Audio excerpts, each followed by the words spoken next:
sheets, night in my veins, storm in my ears.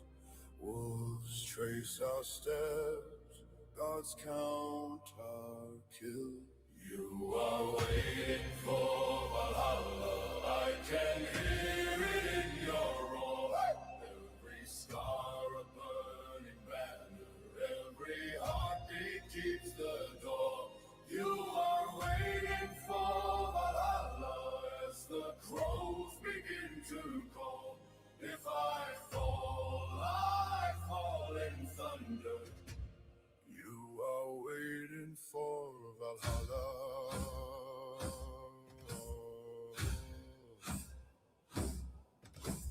Frost on the oars, breathe like white smoke. Eyes on the shore, fire in the dark. Both on my tongue, salt on my cloak. If this is the end, let it leave a mark. You are waiting for Valhalla, I can hear it in your roar. Every scar a burning banner, every heartbeat keeps the door. You are waiting for Valhalla as the crows begin to call. If I fall in thunder. You are waiting for Valhalla. If I do not see the morning, carry my name in your mouth. Raise up the horn, pour the glory, let my children hear the shout. Hey! You are waiting for Valhalla, I can hear it in your roar. Hey! Every scar a burning banner, every heartbeat keeps the door. You are waiting for Valhalla as the crows begin to call. If we fall in thunder. You are waiting for Valhalla.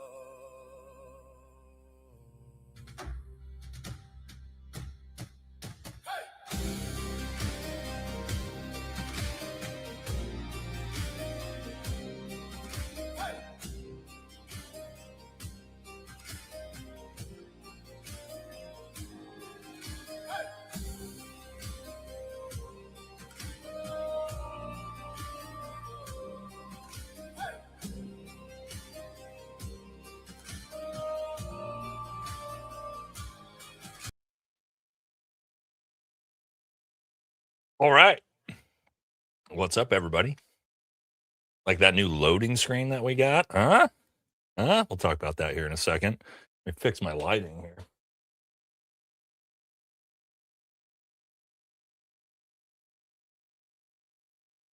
There we go. All right. Pull something up here real quick, and we are getting started. How is everybody doing? How is everybody doing out there tonight? So, loading screen, brand new loading screen. Jared Taylor, my buddy Jared, made me that. Pretty sick, huh? Jared Taylor from Black Rifle made me that. All right, we got a fun show. A lot to talk about. We're going to talk about breaking story about old Jake Lang. We're going to talk about of course, the war. We're going to talk about the economy. The economy is going to be a big part of the show tonight because, yeah, it's not looking great. It's not looking great. How's the audio? So we've been dealing with a nightmare situation with the audio, guys. Basically had to rebuy everything, new mics, cables, get sirloin here ramped up. All right, sirloin's ready with the anti-pedo stuff tonight. There we go. All right. Nightmares with the audio. So let me make sure. It should sound much, much better, but as long as the audio doesn't go out. If it disappears, the problem is not fixed. I actually made a whole video on old Jake Lang today, filmed it 4 times, and my microphones, yeah. Well, it turns out it's the software. OBS is shutting my microphone down. Don't know why.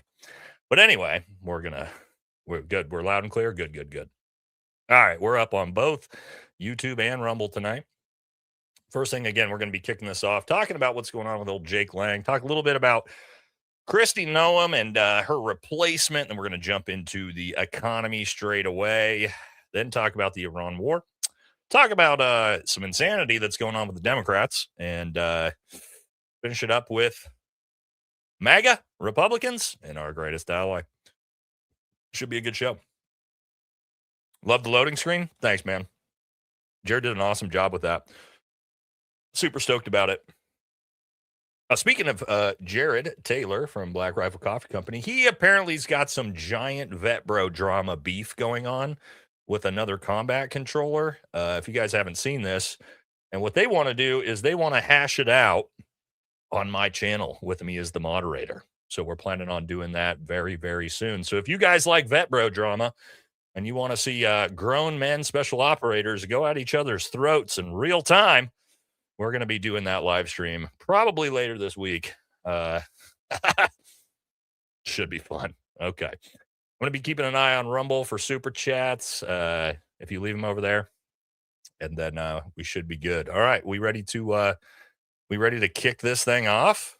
All right. Well, again, first thing we're going to be talking about, Jake Lang. I'm sure everybody knows. Yeah. Congrats to Brandon Herrera for sure. Hell yeah. Gas was, we're going to show some clips from that in LA. It's close to $8.50 a gallon. Yeah. So sirloins.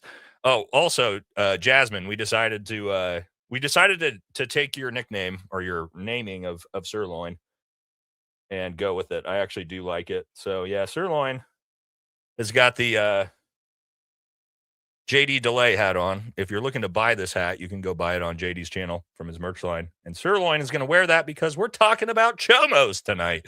We are talking about Chomos right out the gate, straight out the gate. Jake Lang. Turns out this guy has been trying to groom a 15-year-old.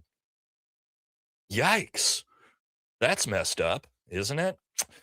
Classic, though, isn't it? First thing I want to start off with, though, is just a little meme, which makes me feel like this is where we're at, guys. This is us in America first, right? You've got Democrats on top. You got MAGA on the bottom. And this is just us on the left, just wondering why nobody wants to be America first with us, right? And then just everybody's calling us, Dems call us racist and anti-Semites. And then the bottom calls us also racist and anti-Semites. So there we are, everybody. That's all of us there on the left. It's rough out here. All right. Let's jump into this thing, start talking about it. I've started using Twitter, which has been fantastic. JD Delay's been teaching me how to use it. And so we actually, we got a little bit of Twitter action going tonight. This is my Jake Lang section. If you don't know who Jake Lang is, let me remind you. Jake Lang is the fake Christian Jewish agitator that pretends that he's a white Christian nationalist, goes to protests and tries to incite violence and riots between Christians and Muslims. As you see here, the last time he did that, he got a little terrified and pissed his fucking pants because he is a giant pussy. But he's not just a pussy. He's also, it looks like, a child. You know what? And there's a giant... 1776. That was done by him, by Goob U2, that we're going to first watch this so that you can all get a better idea what's going on and also just be grossed out by what a disgusting piece of shit he is. Let's take a look. And also, hey, this isn't my coverage. It's not my expose. So if you want to sue me, you got to go sue Goob, not me. I'm just playing his stuff. Let's do it. Jake Lang, 1776, has been in the news for doing tons of shit. Yesterday, he was driving around my city for some reason, humping a goat in the back of a van. I wish I was kidding. That's exactly what this weird fuck was doing. Jake's not interested in goats. As it turns out, he's interested in young underage women. See, a friend of mine, Arlen, aka the Zerg, does underage things. Turns out Jake Lang was stupid enough to give him his number and creepy enough to interact with him, thinking that he was a 15-year-old girl. They started working on this back in November when they followed Jake Lang's account. Jake Lang reached out and said, "You coming to my next protest in Texas?" Jake immediately goes for the phone number. Now I want to make it apparent that these profiles are very clearly belonging to high school students. I obviously can't show you Volume the up? profile Yeah. because that would blow the entire operation, but they always have some sort of high school and some throwback to being in high school. How's that? How's the volume now? Worse, Jake insisted to move it to text message conversation. He said, "I have too many DMs. Text only, sweetie." Decoy gives phone number in this message. Jake gets chatty. "How old are you, by the way?" the decoy asks. He says, "I turned 30, honey." "Why are you up so late, young lady?" "How old are you, baby? Unless you are under 18, I don't care." The decoy says, "I'm 15," and sends a selfie. And he sends possibly the creepiest message a 30-year-old grown fucking man could send to a 15-year-old. He says, "When do you turn 16?" The decoy then says, "In 6 months, I turn 16. I won't get you in trouble if that's what you're worried about. I can keep a secret." Jake hearts this message, and he takes it a step further. "What state do you live in? I can't see you till you're 16. Jake, you're 30. Is this crazy right-wing influencer thing going so poorly for you that you have to try fucking children? Or are you just a pedophile, bro?" Well, that's not great. It's not great when you get popped for soliciting sex from a 15-year-old girl on the internet. Also, what I've seen already so far is MAGA rushing to the rescue, trying to defend Jake with the reason being, well, it depends on what state she is, because if she's going to turn 16, then okay, no, fucking gross. And luckily we got JD in the chat right now, because JD actually broke this whole thing down about why this is still wildly fucking illegal, whether the state says, whether you're in a creepy state like Arkansas or not. Let's have our friend JD, who's currently with us here, explain it all to us, because JD is the GOAT of exposing pedos. Probably seen this dude right here in the news lately. His name is Jake Lang, and he is a cosplay wannabe white supremacist Christian nationalist patriot. And the reality is that he's way more. Time out, though. Can we all just appreciate JD's robe right now that he has on? It's fucking pretty sweet. More likely to be an operative for a foreign nation over here doing their bidding, much like Epstein was. And speaking of Epstein-like behaviors, Jake Lang has just been exposed in text messages and DMs fucking with minors. "Are you up so late, young lady? How old are you, baby? Unless you are under 18, I don't care." The decoy says, "I'm 15," and sends a selfie. And he sends possibly the creepiest message a 30-year-old grown fucking man could send to a 15-year-old. He says, "When do you turn 16? I've already seen some absolutely disgusting human beings arguing in the comment section of that video about what's the age of consent law there. It's 18, homie. And also, ew, federal laws supersede state laws, and the feds say that the person has to be 18 to have any type of sexual conversation over the phone or the internet. Now, I'm not about cancel culture, but I am about public executions. Can we as a society decide that we're all done with Jake Lang? Yes, I think we are, to JD's point. I think we're all quite done with the fake Christian agitator, Jake Lang. I actually didn't know that about federal pedo laws. That it makes sense, though. Federal law always supersedes state law, much like, hey, you can have weed in Oregon, but if the federal government rolls in, they can still charge you for it. So makes sense. So yeah. Even though MAGA really wants to defend this, because man, they love grooming, don't they? Isn't this a weird thing? Whether it's Erica Kirk or Jake Lang, it just seems like there's a real issue right now with the party of Epstein, with children. You know what I mean? Also, wouldn't you think shouldn't Kash Patel be on the case here? Right, Kash Patel, are you going to investigate this? This is a pretty big story. I've got a feeling that nobody in the Trump administration is going to do anything about this, and he probably won't get investigated or charged at all. And why might that be, ladies and gentlemen? Yeah, because we know what they love. We know what MAGA loves. And it's it's pretty gross, isn't it? Okay, hold on. Let me figure out my Twitter here. I got my bookmarks again. Still learning how to use it, but it is awesome. Oh, nope, that's that's JD. Let's get back to Twitter. Okay, awesome. Also, I want to take a look at this. I think there's a cure. Here's the cure. I like this. I found this one. This is, to JD's point, the cure for pedos, and it's called pedosilin suppository. You just pull the pin on this thing, shove it up a pedo's ass, and they're instantly cured for the rest of their remaining 4-second life. So I do like the idea behind this cure, the pedo suppository here. Also, MAGA. It's rough being MAGA, as you can see. Okay, we got two choices to make as MAGA in 2026. You can admit you were conned, which they don't want to do, or support pedos. And as you can see, that's sort of where they're all at the moment. You know, sort of how they're all at the moment. Anyway, let's scroll back down here. Remember who this guy is? Right. Let's just take a trip down memory lane. For those of you who don't know who he is, when I call him a fake Christian agitator, this is who he really is. Now, you know what I do think is interesting is Jake claims he is a white Christian nationalist, right? White Christian nationalist. That's his whole spiel. Obviously, it's fake. Obviously, he's a foreign asset. That would be my guess. Allegedly, I don't really know. But I wanted to get the take of the most prominent white Christian nationalist, because he must have rushed to the defense of Jake Lang. And that would be Nick Fuentes, right? Nick Fuentes is the most famous white Christian nationalist in the country. And so let's see what he had to say about this entire thing. I'm sure he's going to defend Jake, and it's going to be disappointing when he does it. But here we go. Fuck Jake Lang. Okay. And I say that as a real white Christian nationalist. I say that as a real former Trump supporter. I say that as a real counter-Semite. You're a fucking Jew and a douchebag, and you need to go back to Israel, you disgusting pig.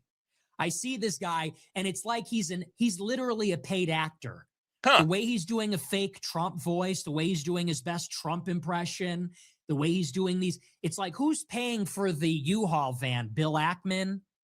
You fucking guy. It's insane. And people are going, oh, he's a patriot. Yeah, he's a patriot for Israel. He's a patriot for the Antichrist. He's a patriot for the New World Order. There we go. Okay, maybe not. Oh, turns out no. Turns out no. Even the actual white Christian nationalists also denounce dipshit Jake Lang. So who is it that supports Jake Lang? 80-year-old Fox News evangelical boomers would be who I would guess. But oh my God, can you guys hear that? Literally sounds like a plane's about to crash into my house. We live not near, but sort of near an airport. Ooh, that's crazy. Hopefully you guys couldn't see that. Oh, but to JD said earlier in the chat that he was actually shocked that I think the most shocking thing about this entire story is not that Jake is a pedo, is that it was a girl. I think we were all pretty shocked to find out that, I think we all assumed that Jake was a closeted homosexual Republican, like about 70% of MAGA, but it was a girl, right? And when I look back on clips of Jake, I am a little bit shocked. And let's look at one of those clips that, again, is just very, very bizarre to me.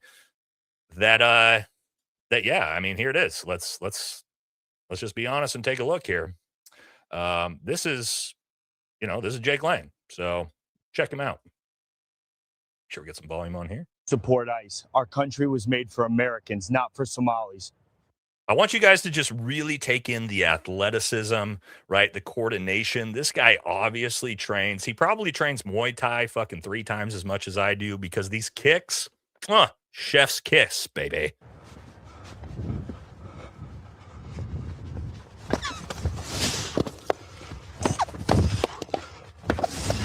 Wow.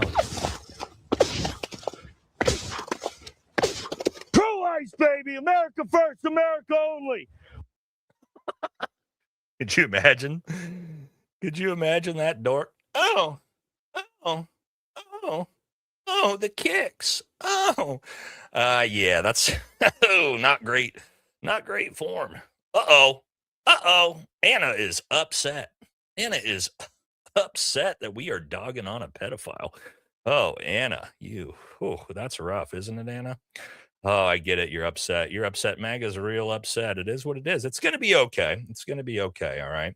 But again, that was my point is I just figured kind of shocked that, Jake is soliciting 15-year-old girls and not 15-year-old boys. I think that's, yeah, where was that? Those kicks were fire, Robin, weren't they? Oh, and you would know, right? Michael Bisping would have been incredibly impressed by those kicks. Incredibly impressed. Oh, my gosh.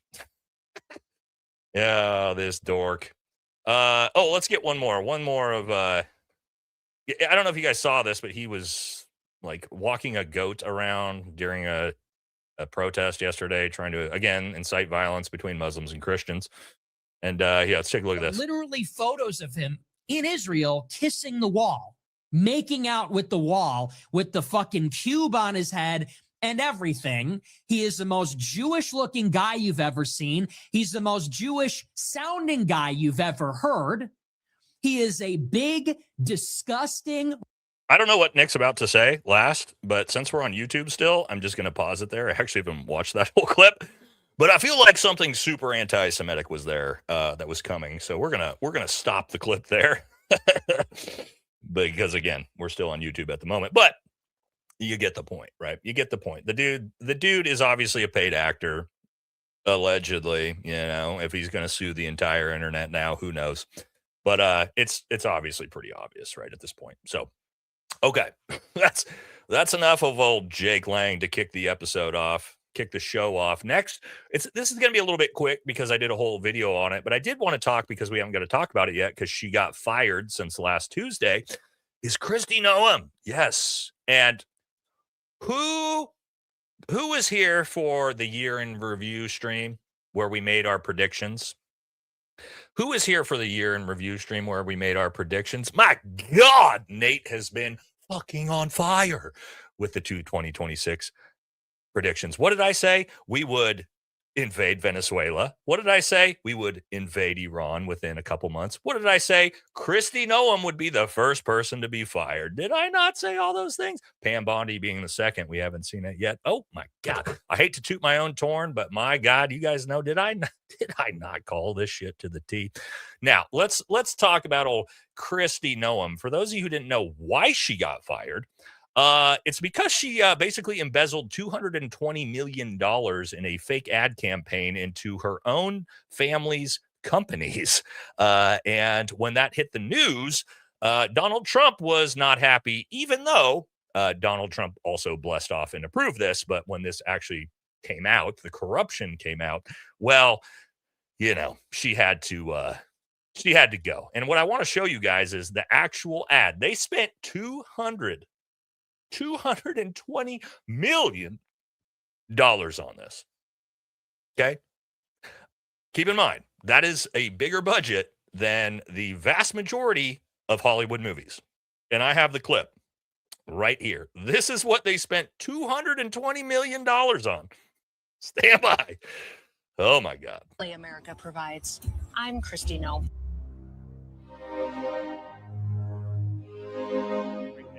Comparison. Dune, the new Dune movie cost $190 million. Kristi Noem's ad of her riding a horse cost $220 million. Beauty, but for the freedom only America provides. I'm Kristi Noem. That was it. It was a 30-second video of her riding a horse, which looked like a green screen background. And that cost more money than the movie Dune. Okay. Pretty cool. What did Donald Trump have to say about it, though? Donald Trump said, I wasn't thrilled with it. Donald Trump even said this also isn't true because Mary Nadelson in Israel gave him more than this alone. But Donald Trump said, I spent less money than that to become president. I didn't know about it. Oh, okay. Big Trump dog didn't know that DHS somehow got a hold of $220 million, $250 million for a commercial, a 30-second commercial, which again, let me make clear to everyone. The company that produced that commercial is tied to Kristi Noem's family. Do we see what's going on here? Do you see like they literally took $220 million and made a ad that cost probably 40 grand at most to make? And where did that money go? Oh, to Kristi Noem and her fucking family and all of their, right? I'm sure there's a bunch of different ways that they embezzled the money. Yes, that's why she was actually fired. And guys, the internet gave her a fantastic send-off. And so let's watch this together. It's glorious. Here we go.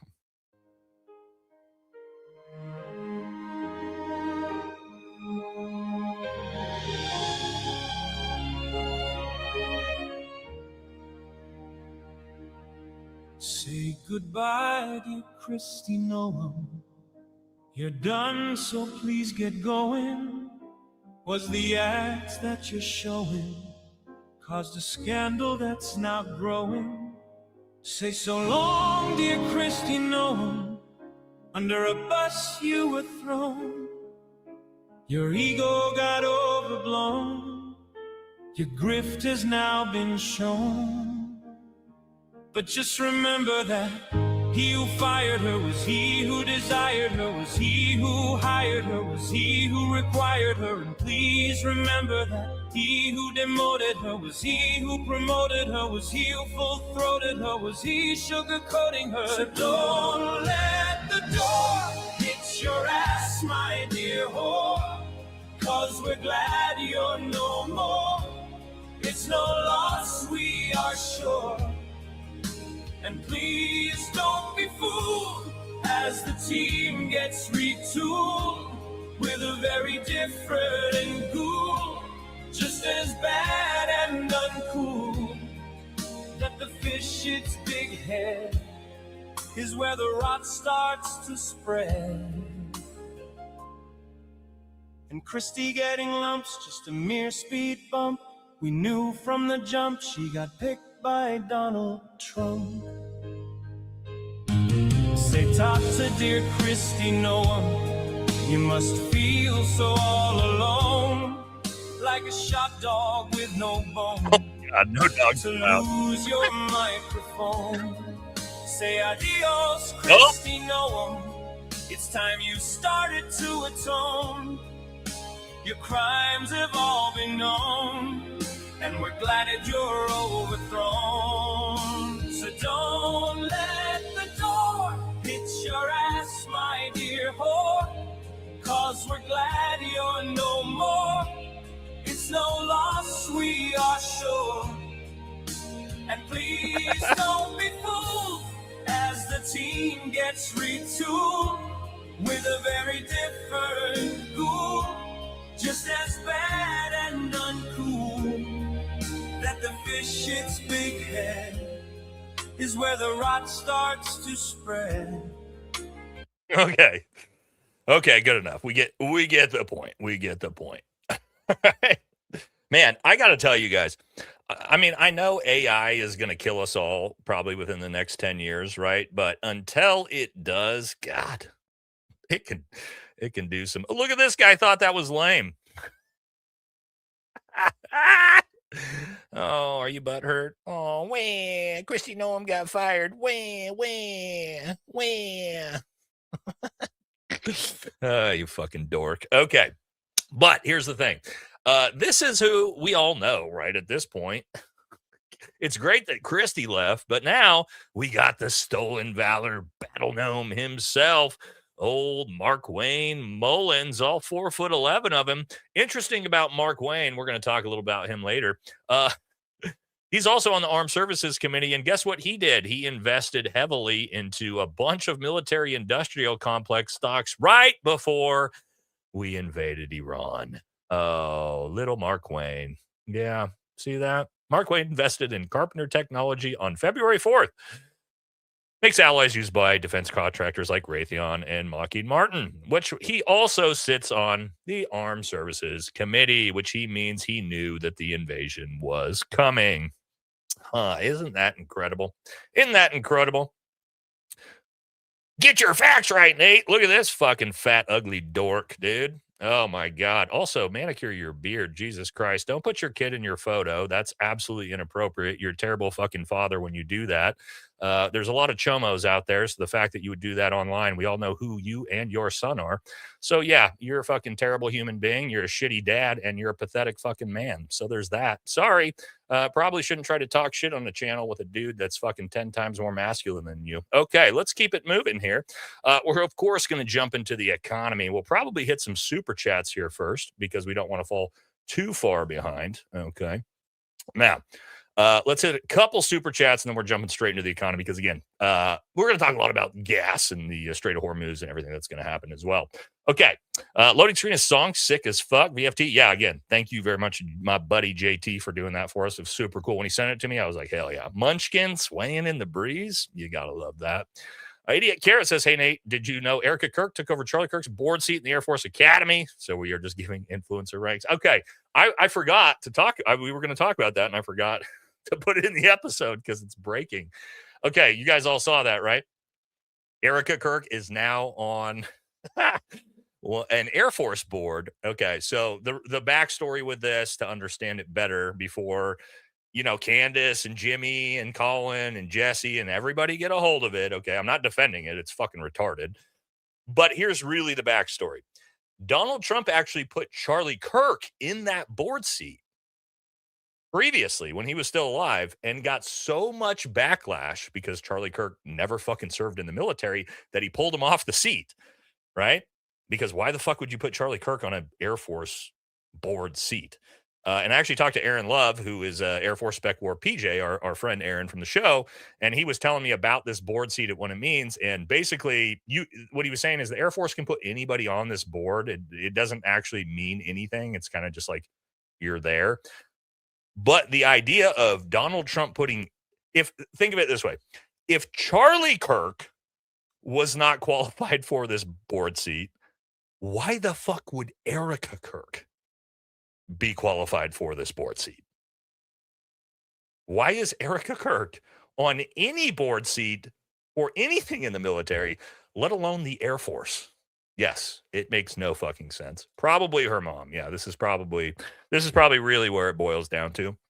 Obviously, both her parents, heavily tied into the military industrial complex. So who fucking knows, guys? Like, again. And also, here's the thing. Doesn't it just seem... Oh, Candace is already posting about it. Yeah, everybody's already on it. Colin did a whole episode on it. But here's the thing. Think about this. I was thinking about this earlier. If you are Erica Kirk in TPUSA, why the fuck would you accept that? Everybody already thinks that you're a foreign asset and that potentially the military was involved in killing Charlie Kirk. And you're going to take a fucking board seat as Erica Kirk from Donald Trump? Why? Why do you do this to yourself? She does this to herself. Yes, now Candace is going to do a five-day episode on it, and she probably should, about how fucking dumb it is. But, like, why would you do that if you were Erica Kirk and TPUSA? Why? God, just like shooting yourself in the foot, So dumb. But again, Charlie wasn't qualified, but Erica is. Got it. Tracking. Okay. A couple more super chats and we'll jump into the rest of the economy. Yeah, it's so dumb. I have no idea why they thought that was a good idea. The board seat means nothing, right? By the way, from what Aaron described to me, it's more of a, like these board seats, there's hundreds of people on it. But again, why they would do that, I don't know. It's fucking bizarre. It's dumb. Makes no sense. Thomas says, have you seen heard about Kai Trump? That's another one we're going to talk about. Yeah, we're going to talk about old Don. We're going to talk about Don's granddaughter taking the Secret Service on her shopping trip on her social media channel here in a bit. So I have, yeah. Tiffany Haynard is running in Georgia. I didn't know that. I'll have to look into that. JD says, look at that sick hat on sirloin. Yeah, hell yeah. Thank you, Marcos. All right, couple more, and then we're jumping back in here. Greetings from Sisters, Oregon. Gas is $4.49. Not bad. It's $5 a gallon in Junction City, where I live. So there's that. Idiot Carrot says Lindsey Graham likes to eat Snickers upside down so he can feel the veins on his tongue. Yes, he does. Right? Yes, he does. He likes to eat carrots the long way for the feeling, not the taste. That's what they say. Okay, one more and we're out of here. Lindsey's getting punished for treason at UFC event. Yeah. I just did an entire episode about how Lindsey Graham committed treason, and then he came out and admitted to committing treason again in a separate situation with Mossad and Benjamin Netanyahu. I got a full video on that coming probably tomorrow, so we're not going to talk about it tonight. Okay, let's jump into it. Let's get into the economy because, yes, if you didn't know, if you haven't heard the propaganda talking points, this is just everywhere you look. We're all about short-term pain for long-term gain. Let's hear it. Disruption for the long-term gain. Short-term pain for the long-term gain. Short-term pain be for long-term gain. We're going to have some short-term pain with long-term gain. Short-term pay for a long-term gain. Some short-term pain, yes, but we've got some long-term gain. Short-term spike for a long-term gain. Some short-term pain.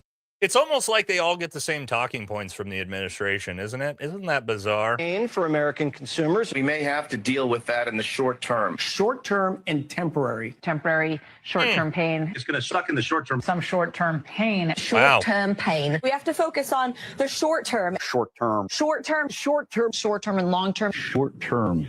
Hopefully this is a And look, it's CNN, it's MSNBC, it's Fox News, it's all of them. It's literally all of them. It's Tim Pool, it's Steven Crowder, it's Ben Shapiro, it's Officer Tatum, it's CNN, it's Fox News, it's MSNBC, it's Newsmax. Isn't it interesting how they all have the same exact talking points? short-term pain. Short-term is highly outweighed of the long-term benefits. Some short-term pain for the long-term gain. Short-term sacrifice for a long-term gain. This is wow. I wonder if the CIA and something like Operation Mockingbird has anything to do with that. It's just so yeah. People are already on it in the chat. You guys are already nailing it. It's just so fucking obvious at this point. You know what I mean? Yeah, short-term pain for long-term gain. And what is that short-term pain? Well, right now, it's fucking gas prices. It says here, experts warn gas prices will hit $5 a gallon nationally. Nationally. That means in LA, it'll be around probably $13 a gallon, by the way. Trump says rising oil prices are a small price to pay. Yes, Donald Trump, MAGA. What did we run the campaign on? No new foreign wars, no war with Iran, right? No more regime change wars, no more wars in the Middle East, a good economy, low gas prices, releasing the Epstein files. How's that going? Is this what you voted for, MAGA? This is what I voted for. Fucking retards, dude. Oh my God. At this point, man, if you're still hanging on, God bless your heart. I don't know. If you're not getting paid to shill for MAGA at this point and you're pushing this shit, God help your soul. I mean, I get it. A lot of people are getting paid, right? Like all of the MAGA grifters are getting paid to do it, but for just like regular people that are simping for this shit, whoa. Oh my God, could you imagine? Things are about to get a lot worse in the Strait of Hormuz. We talked about this 6 months ago. Once this started happening, it'd get real ugly.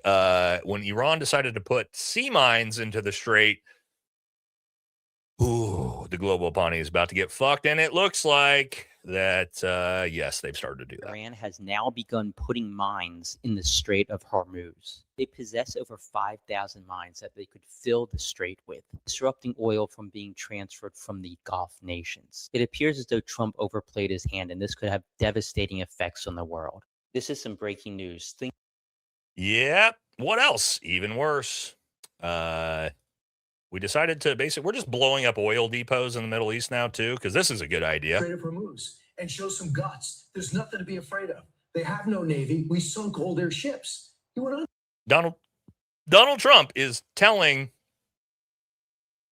oil tankers to not be cowards and just go through the Strait of Hormuz. Don't worry about Iran. Don't worry about the fact that they can just drone strike you and blow up all your ships or dump landmines in or probably use ballistic missiles. Just be brave. Be brave, tankers. What to say? He said, look, yeah, there's risk in the region. The region's volatile. They are loyal. Here's exactly what he said. Yeah, that's a good idea. That's going swimmingly. We are offering this. We're offering a $20 billion insurance plan to the oil tankers now. Who pays for that? Where does this money come from? We've just got tens to hundreds of billions of dollars for everything, don't we? Except for anything in America or the American people or anything that could possibly benefit you and your family. We don't have any money for that. But we got $20 billion to throw to an insurance program for oil tankers to beg them to continue to try to move oil through the region. And it's not working, by the way. Everything for the West is completely shut down. We'll talk about China here in a second, but let's look at gas prices because it's not going well. Yo, gas is now over $8 in Los Angeles. Look at this, $8.21 a gallon. This is out of control. The context here is that 20% of the global oil supply passes through the Strait of Hormuz, which Iran has shut down since the beginning of the war. As a result, oil prices are the highest it's been since the pandemic, surging to over $110 a barrel. But by comparison, $8 a gallon doesn't seem so bad when you look at this Guardian reporting saying that Great Britain only has 2 days of gas remaining. But here's the good news. The Trump administration says, don't worry, things are all good. We just got to trust the plan. This is a short-term Well, we've all seen that, right? We've all seen that. Now, I'm gonna give you guys Donald Trump's comments on the fact that gas prices are spiraling out of control here in a second. But we should probably look at this. This is a bigger story than people realize. And that is, we are so inept. This government and administration is so fucking inept that they didn't even refuel the strategic petroleum reserves before they fucking invaded Iran and shut down the Strait of Hormuz. We didn't even, guys, keep in mind, the petroleum reserves are a huge deal. You want to have a massive stockpile in the event of war, and the oil gets shut off. That way America doesn't get skull fucked. Well, turns out that we didn't make sure that we took care of this first. Yeah, so now not only are our strategic petroleum reserves completely depleted since the mid-18 or 1980s, we also have no access to potentially the Middle Eastern oil as well. So yeah, it's not going good. And guys, how often had you heard, well, this is destroying China's economy. It's destroying China's economy. Why? Because of the oil coming out of Iran? We talked about it before. China gets only 13% of their oil from Iran through the Strait of Hormuz, by the way. It fucks our allies like India and Pakistan, Bangladesh, Vietnam 1,000 times more because they don't really get as much oil through Russia. But not only that, did you guys know this? Guess whose oil tankers are freely still traveling through the Strait of Hormuz without anybody touching them? Iran's not touching them. United States isn't touching them. Can you guys guess which country is still freely flowing Iranian oil? Just freely throwing through the Strait of Hormuz? Not Russia. No, fucking China. Yes, no, China is still completely fine. So China is one of the only countries that has got no problems. They're actually benefiting massively from this. Let's look at this. This is an actual graph of it. Iran. This is where 20% of the world's global oil goes through. And you see all of these clusters right here. These are ships that are not allowed to get through the strait right now by Iran itself. But you see the ships that are going through, those are Chinese cargo ships, oil tankers. They're all being allowed to go through while nobody else is allowed right now. This is absolutely crazy. So, hilariously, we are emboldening China, and this war is making China 10 times stronger than everybody else.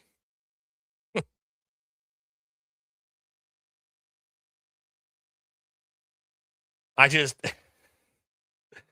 the absolute ineptitude of these people. You know, I used to think, and all of us used to think, I'm sure, like, well, the people in charge, at least, you know, they're experts or whatever. I realized I sadly know infinitely more than the people running the fucking government, including the Trump administration, on just basics in foreign policy and supply lines and logistics and global supply chains and all of this. And I'm not saying like that, like I'm some genius. I'm just saying that they're fucking literally inept. They have no clue what they're doing. It's absolutely insane to watch. Insane to watch.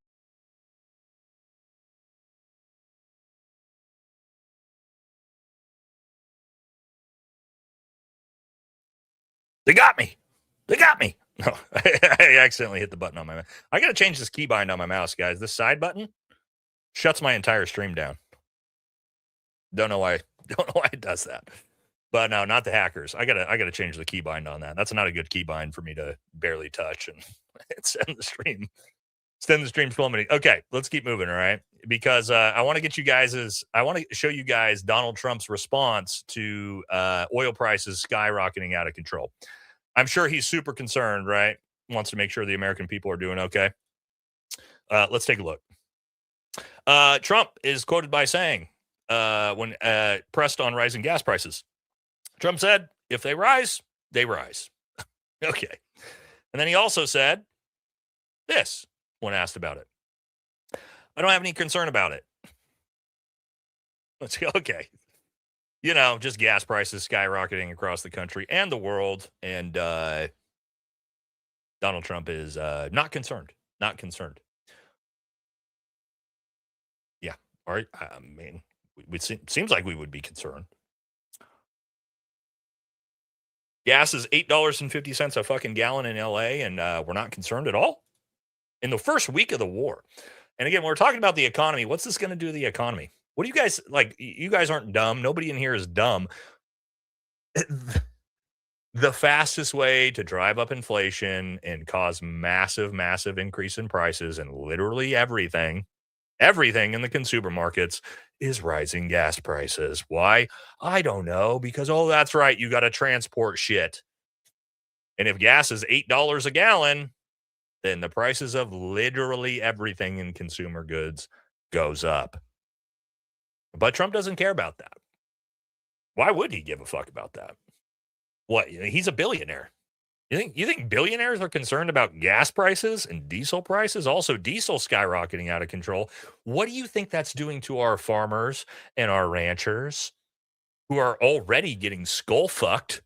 Because I don't know, we've already sold them out to places like Argentina, but now they also have to deal with diesel prices being out of control as well. It's going well. Everything's going swimmingly. And that's just the oil prices. Now, keep in mind how much money we are spending on the war itself. Billions of dollars a day at this point. Israel is spending, not Israel, America is spending this, right? Because we provide this. $200 million a day trying to intercept missiles, because now the Iron Dome is completely dead, by the way. And so, yes, $200 million a day the United States is paying for Israel to shoot down rockets. On top of the economy, because, yes, the economy is going so well with gas prices in this war. Also, the labor market. The labor market is tanking. And I wanted to use Fox News's clip, because if Fox News is telling you it's bad, then it's about 5 times as bad as we're going to hear in this clip. So let's see what Fox has to say. We're back with a Fox News alert. It's a business one. Moments ago, brand new job numbers revealed.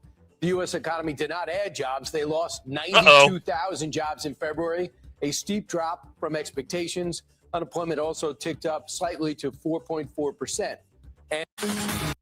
So, yeah, it turns out we didn't gain any jobs last month. We lost 100,000 jobs, which was 160,000 less than expected. And who's been telling you that the labor market is absolutely fucked for months? People don't believe me when I've been talking about that, but oh, that's right. It's absolutely fucked. We are losing jobs. We are not creating jobs. But wait, what did Donald Trump say about the labor market and the economy at the State of the Union? I forget. It must have been how bad it is, right? Well, I don't know. Let's look. The country is winning again. In fact, we're winning so much that we really don't know what to do about it. We're back with a Fox News alert. Moments ago, brand new job numbers revealed. The U.S. economy lost 92,000 jobs in February. Yeah, so it turns out, no, we are not. The economy is not winning. I'm going to show you a clip or show you a statistic that people are going to not be happy about. They're going to be uncomfortable with. This is reality, whether we like it or not. Okay, and that is total job numbers gained in Joe Biden's last year in 2024, and then the first year of Donald Trump in 2025. Yeah. So here you go. You're not going to like to see this. If you're a Republican, you're going to try to find some type of excuse for it, I'm sure. In the last 13 months of Joe Biden, we added 1.4 million jobs. And again, I'm not a Joe Biden fan. I fucking hated him as a president. Numbers are numbers, whether we like it or not, right? Last 13 months of Biden, we added 1.4 million jobs. First, the 13 months of Trump, we did 10% of that.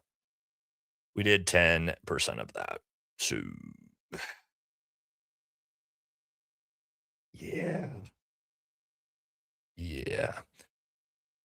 I'd like to blame Joe Biden personally. I fucking hated Joe Biden as his presidency.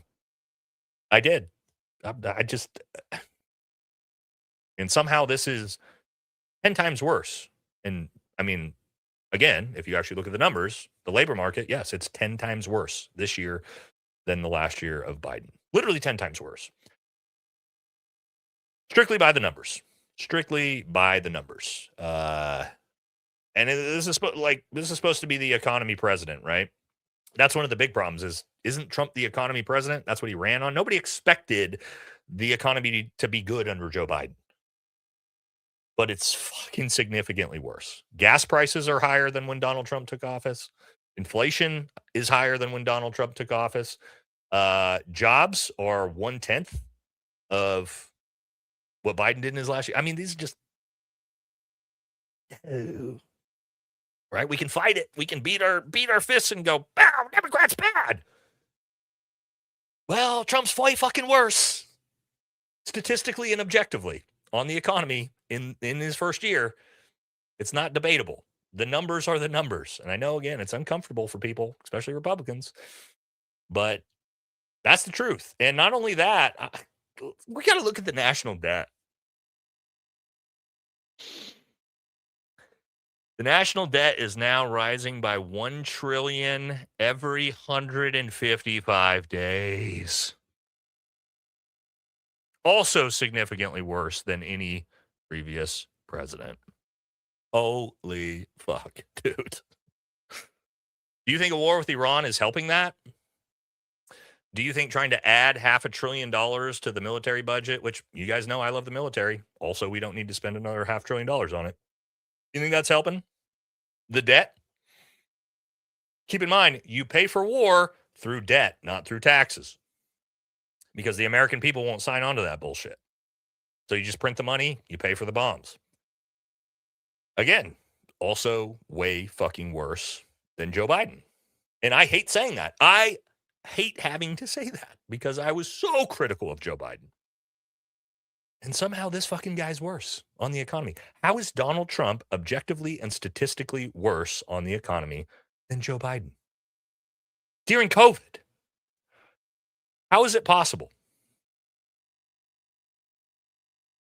Chat, how is it possible? How is that possible? Again, this is not my opinion. These are numbers. But you know who's doing so well? And obviously, you guys have seen our stock market, right? Stock market's fucking tanking into oblivion. The last time the stock market, the Dow was at 50K, was the moment Pam Bondi said it.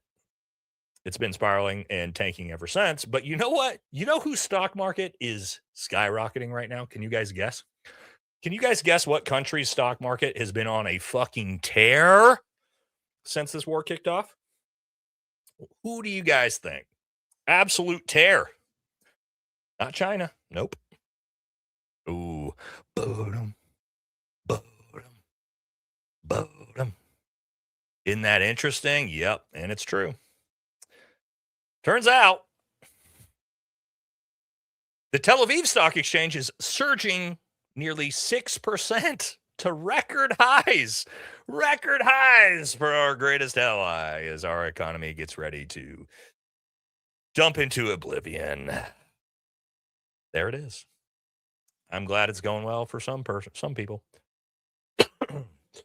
Also, friendly remember of what we were promised, guys. What we were promised this year. You guys remember this? Doge refund checks. Remember these? Remember, we were promised all these, and this is all economy. Doge refund checks. Nope. Trump said those aren't coming.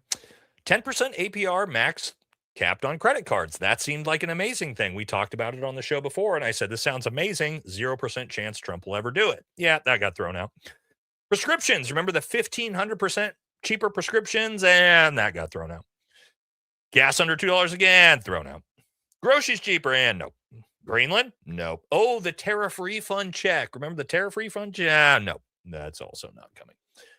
That's also not coming. Yeah, things are going real, real well. There are some people in America that are doing well, though. Do you know who's doing insanely well right now with the economy and the stock market and financials? A certain person, a certain young person, absolutely crushing the markets right now. Certain individual. Can you guys guess who that individual is? An individual who may have bought $30 million worth of oil right before Donald Trump decided to invade Iran. Also, remember when he shorted the Bitcoin market for $80 million 2 hours before Donald Trump announced 100% tariffs on China? You guys remember that? Excuse me. Well, yes. Look at that. Excuse me. No corruption here. Barron Trump bought $30 million worth of oil stocks just 2 days before the war started. And he is absolutely fucking crushing right now. Absolutely crushing right now.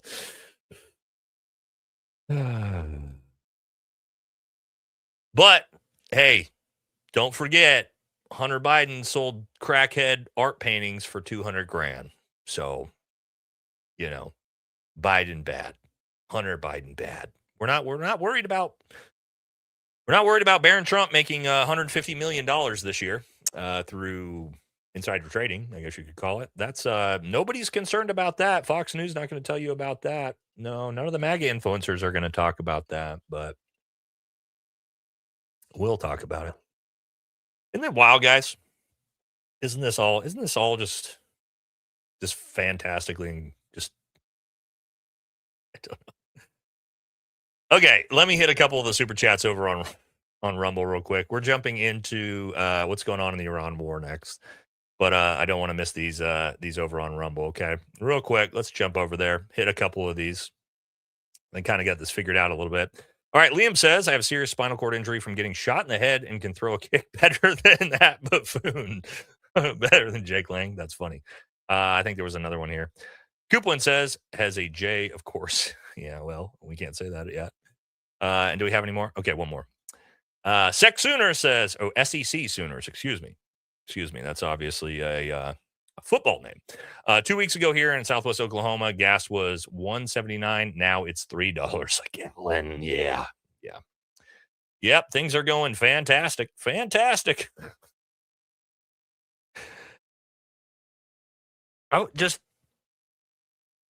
you guys like kind of like blown away? Any of you guys watch I don't know if any of you guys watch any MAGA influencers anymore, like Tatum or Shapiro or Benny Johnson or any of these cucks. But these people are cheering this on. Legitimately, if you go watch their stuff, they're cheering this on. And I don't understand. Like, this. Oh yeah, sorry guys. I should have put the Rumble chat in the pinned comments for those of you who want to head over there. Let me see if I can do that real quick. For anybody who wants to follow us on Rumble, we're over there as well. Okay. Let me slap this in here. There we go. Come on. Gotta pin it. All right, got it. Okay, anyway. Yeah, I just... Like, you didn't vote for it. If you're a Trump voter, you didn't vote for any of this. You voted for the opposite of all of it. I don't understand. Like, to me, I don't get it. Like, if a politician promises you 10 things, and then they do literally the polar opposite of all 10 of those things, and you still simp for them and support them? And this is either side, Democrat, Republican, I don't care who you are. Does that make any logical, rational sense in a human being's brain? Anywhere else in life, if someone made a contractual agreement with you, vote for me, I'll provide you this. 10 things. You vote for them, and they go, I'm doing the opposite of all 10, bitch. And you go, you know what? I'm okay with that. What, dude? What? How could your brain possibly be like, I still like this guy? You know what? He may have lied to me about everything, but there's just something about this guy that I like. It's like, what? What? Because it's a cult. It's an actual cult, and it's psychotic. It's no different than the hardcore left that tried to tell us Joe Biden didn't have any cognitive issues. Remember that? Remember those people? This is the exact same people, just on the right. It's this psychotic cult shit that just, you can't just objectively look at something and be like, hey, you lied. This is bad. I don't support you anymore. It seems super, super easy to do, but maybe not. Maybe not. Okay. Next, we got to jump into the Iran conflict. Okay, let me close some of these browsers out real quick. Increase our performance. Okay. Actually, let me hit a couple super chats here on YouTube, and then we won't do too many, and then we'll jump back in. Where were we? Here we go. Jake says, Goob going from calling out Photoshop fitness influencers and calling out pedos. I'm here for it. Yeah, he's been all over the place. Didn't Goob do what's his name again? The recent guy who got exposed for stolen valor? Malibu Fitness. Didn't he do Malibu Fitness's expose too? Wasn't that the same person? Didn't Goob do that one too?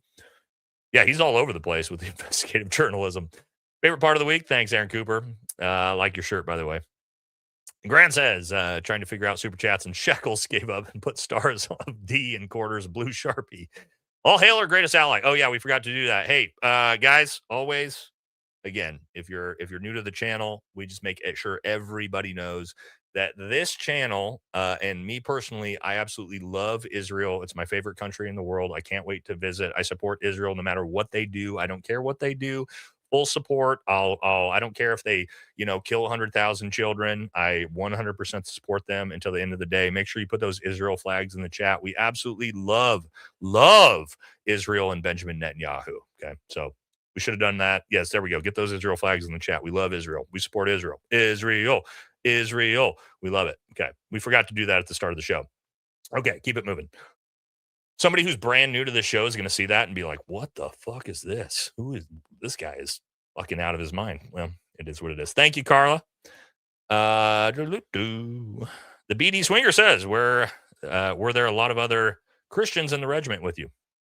I'm assuming you mean Christians. That Jocko? Good. Yeah. Huge percentage of the military is Christian. Ken says, I tried to leave a message in a recent video. Third carrier group being sent to the Med and Trump. Open draft for ground force invasion. Yeah, so Donald Trump has been talking about starting the draft or keeping it open, and ground invasion is on the table. So yeah, there's that. I'm going to be doing a video on all those things pretty soon. Bobby says, Jake lost me a long time ago with this bullshit. This current event confirms my beliefs. The arse should have been exposed a long time ago. Well, he is now. You know what I mean, Bobby? Okay, let's keep it moving. All right, let's talk about what's going on with the war, huh? A little bit. We're not going to show any strike footage. Oh, I forgot to tell you guys. The reason why we're going to be a little bit short on this week's episode on the war content, we're not going to be doing a whole lot on it, is because Friday is going to be a dedicated episode to the war, and we are going to have on Anthony Aguilar, me and him, 2 Green Berets, sit down together and actually really deep dive the war in Iran and all the fucking bullshit and how dumb it is. So should be a really good episode. So yeah, we'll have him on Friday. And yeah, we're gonna talk like some real strategic, deep level shit on that episode. So that's why we're gonna be a little bit short on the Iran stuff today on Tuesday, because we'll be deep diving it big time in the Friday episode. So again, I got tons of strike footage and Tel Aviv and fucking shambles, but we'll save all that till Friday, okay? But anyway, just want to let you guys know that's why it'll be a little bit short on the Iran stuff tonight. But we're still going to talk a little bit about it, because it has, obviously we already know this, but yeah, I've said this 100 times. Turns out the war with Iran at its outset is the least popular war among Americans in United States history. Meanwhile, 82.5% of Israelis support it. Yeah, so you can see here's the actual net numbers. And I really like this breakdown because it actually shows you by demographic and who did the polling, right? So as you see, at best, Fox News, of course, the biggest MAGA simps in the world, at best, in Fox News only has a 50-50. Even the boomers don't even have a plus on this.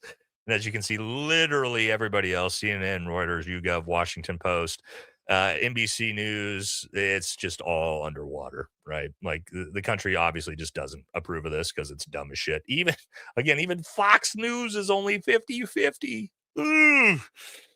Ooh, brutal. But even though the entire country hates it, Donald Trump has said that he refuses to stop attacking Iran until they surrender. This was 4 days ago. He said there will be no deal with Iran except unconditional surrender. What does that mean? We'll talk about that in a second here. After that, in the selection of great and acceptable leaders, you mean like Khomeini's son, who's in charge now, the new Ayatollah? Yeah, that's probably not who we meant. We and many of our wonderful and brave allies and partners will work tirelessly to bring back Iran from the brink of destruction, making it economically bigger, better, stronger than ever before. Iran will have a great future. Make Iran great again. Thank you for attention to this matter. Okay, so we're going to keep bombing Iran until they give up? Let me... I was going to talk about this on the Patreon. Then I got dealing with the audio stuff. Let me tell you guys, there's three outcomes to this war right now. I'm 100% positive it will be one of these 3 outcomes. You guys want to hear what the 3 outcomes are? And I'm 100% confident it will be one of these 3. There will be no other options other than these 3. Okay. Here's the 3 potential endings to this war. 1, the United States bombs Iran for about 2 more weeks until we capitulate, run out of munitions, and we give up. We will surrender, and by surrender, Donald Trump will come out and announce that we somehow achieved some strategic victory by bombing Iran and killing a bunch of elementary school girls and putting Khomeini's son in charge. The regime won't be changed. Nothing will change. And we'll declare victory with a thumbs up. That's the most likely option that's going to happen. 2, we actually decide, we say full fuck it, and regime change, Iran. What that will take is full-scale invasion and boots on the ground. And we'll probably, I've been talking to a lot of buddies, we'll probably lose at minimum 100,000 United States soldiers over a probably 10-plus year conflict. That's option 2. Option 3, and this one I think is far more likely than people realize, is that we will go with the Japan World War II approach. Donald Trump will make the decision that he needs to force Iran to capitulate by probably nuking a city center in Iran, killing probably 1 million people, and then force capitulating Iran and the Ayatollah to surrender. That's your 3 options. There is no other option. That's it. Because America doesn't win the war. There's no winning the war because we have no strategic goal.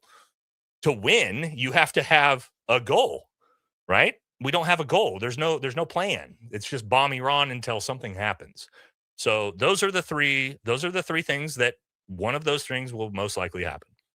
Right? The United States will give up and declare victory, most likely. We'll full scale fuck it in the ground invasion, or we nuke. That's 3. That's it. There's no other options. I'm 100% confident on that. Name another option. Name another outcome. I'd like to see somebody that knows anything about this name another outcome that's possible. The best option is number 1. Right? Best option is number 1 for America and for the world. Option number 3 resets the entire global world. What option 3 does is basically makes America and Israel allied together against the entire world. That's option 3. And you could very, very well find ourselves in that situation. Because you have to force Iran to capitulate and give up. How do you do that? You don't do it through an air campaign. It's not going to happen. And you know how I know that? For all of us who fought the global war on terror and Vietnam, we got Vietnam vets in the house, Desert Storm vets. An air campaign. Let me explain this, because you'll see Pete Hegseth talk about this. We have complete air superiority over Iran. Okay. Cool. Where else did we have complete air superiority? What wars did we have complete air superiority in and not win? Vietnam. Remember Vietnam? When we fought a bunch of Viet Cong that were just in the jungle with no air assets and no air defenses and no nothing? Yep, didn't work there. Desert Storm. Complete control. Now, that one went a little bit better because we actually got in and out on that conflict. Global war on terror. Afghanistan. Remember Afghanistan? I fought that war. We had complete air control. We just flew AC-130s right above our head on every operation. Well, guess what? The Taliban are in charge in 2026. Iraq. We destroyed all of Saddam Hussein's air force in the first 6 weeks of the war. First, actually probably 2 weeks of the war. How'd that go? We're still in Iraq. They just tried to overthrow our embassy. You see how that works? It turns out air campaigns don't win any strategic victories. They're important to a war, but they're not going to win you anything by themselves. We've already proved that through history. This is not me, my opinion. This is not me saying, oh, well, I think, no, we know this. We all know this. We've all seen it, right? And so that's why I say those are the 3 options. And I'll probably do a video on each one of those options here pretty soon. But I mentioned that elementary school. This has been highly controversial. You know, the elementary school that Donald Trump tried to say that Iran sent a Tomahawk missile into their own girls' elementary school, right? You've seen this on Fox News. You've seen some shitty MAGA influencers try to peddle this. First of all, where did Iran get a Tomahawk missile? Well, even the United States government has come out now and had to admit that, yes, we, America, not Israel, which we thought at first, hit that elementary school with the Tomahawk missile. That was us. Donald Trump got pressed on that because, again, his own generals have admitted to it. Here was his response as he got pressed and forced to admit that it was not Iran that did that. You just suggested that Iran somehow got its hands on a Tomahawk and bombed its own elementary school on the first day of the war. But you're the only person in your government saying this. Even your defense secretary wouldn't say that when he was asked, standing over your shoulder on your plane on Saturday. Why are you the only person saying this? Because I just don't know enough about it. So you say that Iran bombed their own school because you don't know enough about it with an American Tomahawk missile? I think it's something that I was told is under investigation, but Tomahawks are used by others, as you know. Not Iran, they're not. That's just such a fucking joke, dude. Numerous other nations have Tomahawks. They buy them from us. Iran has been under strict sanctions. The United States doesn't sell arms or Tomahawk missiles to Iran. But I will certainly, whatever the report shows, I'm willing to live with that report. President, you just... Now, again, the U.S. has admitted that it was a Tomahawk missile, which we shot and killed 185 little girls in an elementary school. So what I want you guys to do is never let some dipshit MAGA influencer try to tell you that Iran bombed their own elementary school. Our own government doesn't admit to that. Okay? So don't let Fox News and the MAGA influencers try to tell you that. Our own government, our own Pentagon has admitted that we did it. Okay? So don't let them do that to you. Right? And you know who these people are. You know who tried to come out and said, "Oh, we proved that Iran did it." No, we fucking didn't. It was a Tomahawk missile. We sent it. Our own government has admitted to it. And we killed 185 little elementary school girls. That's the truth. America did that. It's uncomfortable. It's an uncomfortable fact that people don't want to deal with. But it is what it is, right? And he just got pressed on it. And what was Donald Trump's response? Well, I guess I just don't know that much about it. So, yeah. Yeah. Okay. Well, again, look what Donald Trump just said. Our government already admitted to it. So it's no point to even try to bullshit around. Now, we talked about this earlier. Yeah, just some more. Did you guys see this? Donald Trump's grandkid, or whatever the fuck her name is, she just did a big expose bragging about how she brought her Secret Service to go shop with her at Erewhon. So yes, while American service members die in her grandfather's war, Kai Trump brags about making her taxpayer-funded Secret Service members follow her around while she shops.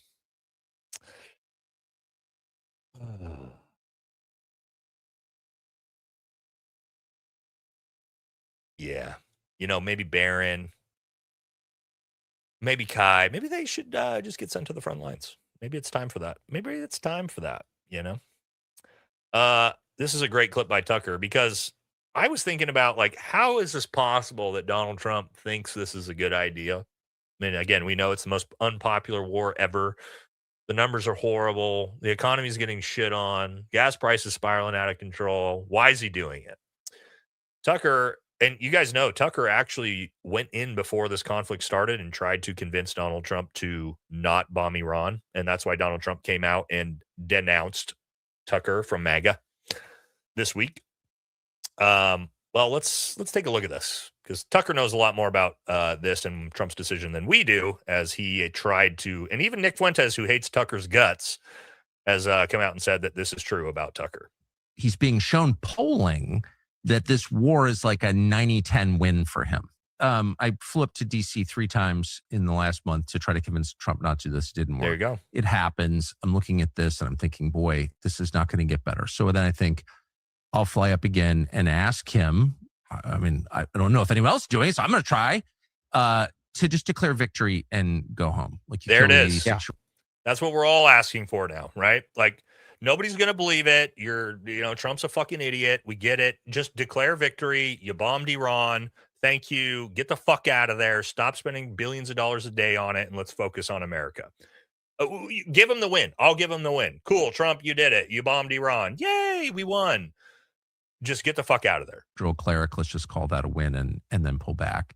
And so then, meantime, he got convinced to denounce me. So I call over there to see, call someone who knows him. I said, I'm just going to fly up anyway and tell him this, because I think it's so important. And the person says, don't bother, because he's being shown polling that this war is like a 90-10 win for him.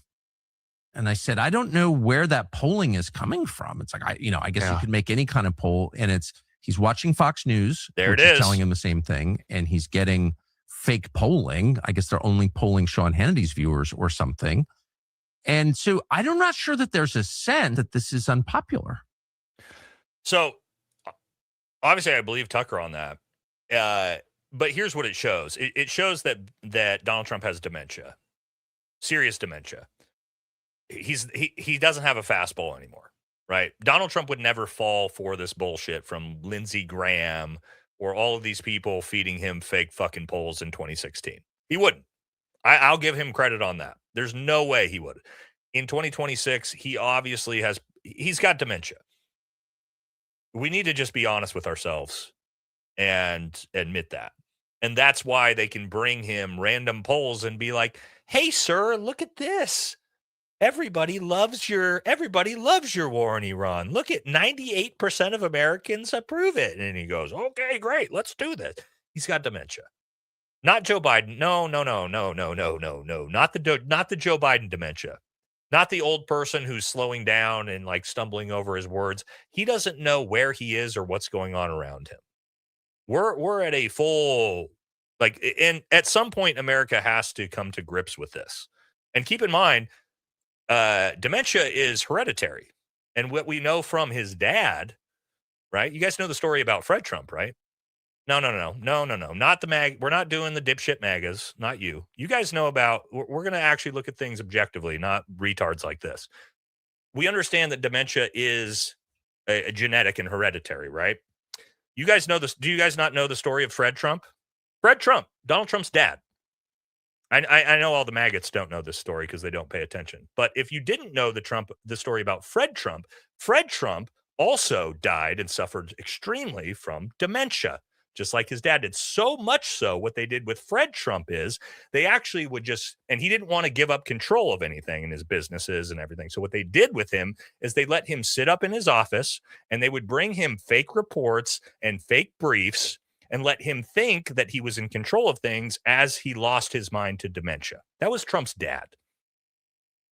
They're doing the exact same fucking thing. This is not me making stories up. This is historical fact about Trump's dad. You can Google it. Exact same thing is happening. It is what it is. So if we're not, at some point we have to be honest with ourselves and say, this is not the Donald Trump of 2016. It's not. And if you can't admit that to yourself, well, then, I don't know what to tell you, man. Just pack it in, right? Because your IQ is pretty fucking low. If you can't see it at this point, why would Donald Trump believe that 90% of Americans approve of this war? Old Donald Trump would have never believed that. But he believes it now, right? Yeah, most people don't because they don't tell you about these things. Okay? So again, it's hereditary. It's very clear that that's what's happening. Not only that, there's multiple doctors that deal with geriatric patients with dementia that have shown. You guys know the bruising on his hands you always see? That is an advent side effect from IV systems that administer dementia medicine. Same thing as this big thing on the back of his neck he's got going. It's the same side effects of the medicine for dementia. He's taking dementia medicine. He has dementia. We know that. At some point, we have to admit it to ourselves. Okay? I'm sorry if that makes you uncomfortable, if you're a MAGA supporter, but it is what it is. All right? So, again. And not only that, he's talking about this, bro. He's literally talking about a ground invasion. It's just like they're not hiding it anymore. Now, God, I pray to God that we're just going to declare victory and go home, but I don't know.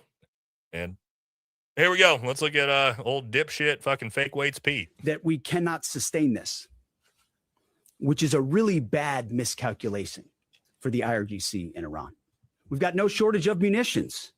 That's not true. That's 100% lie. And the reason why he just said that is because we know that we are critically hurting on munitions. Our stockpiles of defensive and offensive weapons allow us to sustain this campaign as long as we need to. Completely made up. Again. Also, the war games that we do with China, we have at full-scale war, and Pete Hegseth talked about this on Sean Ryan's podcast. You can look the clips up. He said out of his own mouth, what the war game showed is we had about 8 to 9 days of munitions to deal with a full-scale war with an adversary like China. This dipshit said it himself before he took control of the Secretary of War spot. So no, that's made up. Our munition status only increases as our advantage increases.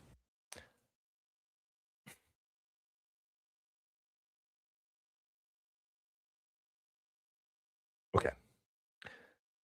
What he just said there. Our munition status only increases as our advantage increases. That's not how stockpiles of munitions works. This is the word salad. We're just making things up, right?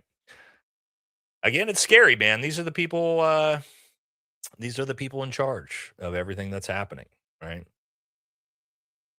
And this is what they're claiming. You'll see this on Fox News.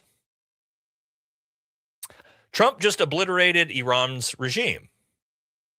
Okay, this is Derek Gray. The Derek Gay, I'm assuming, is probably his name. He's got that R was a mistypo in his name. Trump just obliterated Iran's regime and seized control of $27.3 trillion in natural resources that we own. This must be like the Venezuelan resources that we supposedly have that we don't have. The biggest economic boom in American history just started. How'd we remove the regime?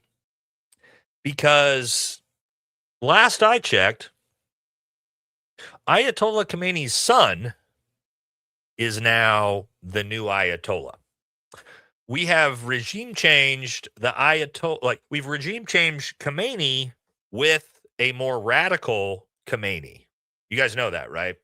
Ayatollah Khomeini's son is far more radical than his dad is. Not only that, we killed his dad, his mom, his wife, and I believe a brother and sister and a couple of his children. You think he's just gonna go, all right, you got me.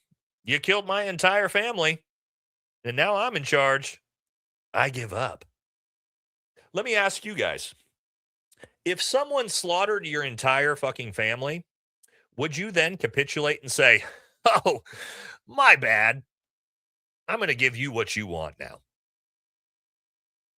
Is that what any of us would do? Is that what any human being in the world would do?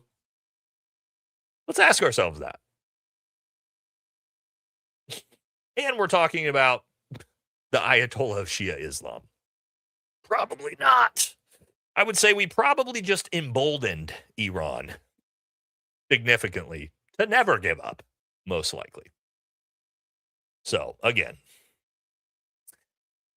And here's more. I mean, Trump said this. Trump says he's never had more compliments on bombing Iran and that oil prices will be high for a little while.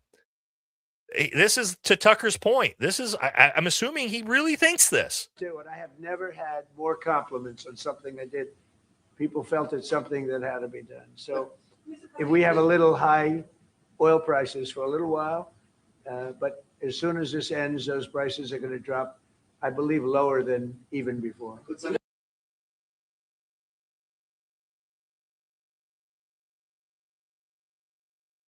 He's never had more compliments on anything than this? From who? Stephen Miller and Susie Wiles? Like, who? It's not from Americans. It's not from us. We're not on board. Maybe it's Congress, right? Maybe Congress is going to finally step up and do their job and hold Donald Trump accountable. What do you guys think? You guys think Congress is going to do that? Let's see what Mike Johnson had to say. Is squarely within the law. He used his discretion, his authority, and the intelligence that he had, exquisite as it was, as is demonstrated by its effectiveness, and he did what he should have done as a commander-in-chief. The idea that a few colleagues here would try to move a war powers motion and resolution to the floor right now is dangerous. Imagine a scenario where Congress would vote to tell the commander-in-chief that he was no longer allowed to complete this mission. Imagine a scenario where Congress is supposed to declare war. Oh, you mean like the fucking Constitution says, Mike? That scenario? my God, dude. Think about that. That's the fucking head of Congress that comes out and says, Congress needs to mind their own business regarding this war. It's Congress's fucking job to declare war. That's literally one of their jobs, not the president. That's why we have separation of powers, is you don't get ultimate authority to the commander-in-chief to go start a goddamn war. He's the guy who runs the war, but he's not the one that decides to go to war. That's the way the Constitution was set up for a reason. Oh, somebody said, I hope you're being sarcastic. If you're being sarcastic, you're hilarious. If you're not being sarcastic, you are the dumbest fucking retard in the chat. But I think you're being sarcastic, so I'm going to give you the benefit of the doubt on that. Okay. Oh, fucking all right. We made it. We made it through that at least. Now we got to get into Democrats. Holy shit. Democrats have a lot going on right now. Just Blue MAGA is just doing work on behalf of Trump too. It's pretty wild. Let me hit a couple super chats before we let me check over on Rumble too. I don't want to miss any. Make sure we didn't miss any. We're still good over on Rumble. All right, can still see those ones. Okay, a couple super chats before we jump into the wild shit Democrats have going on and some of the shit they voted on. You're going to be a little bit surprised. Okay, where we go here.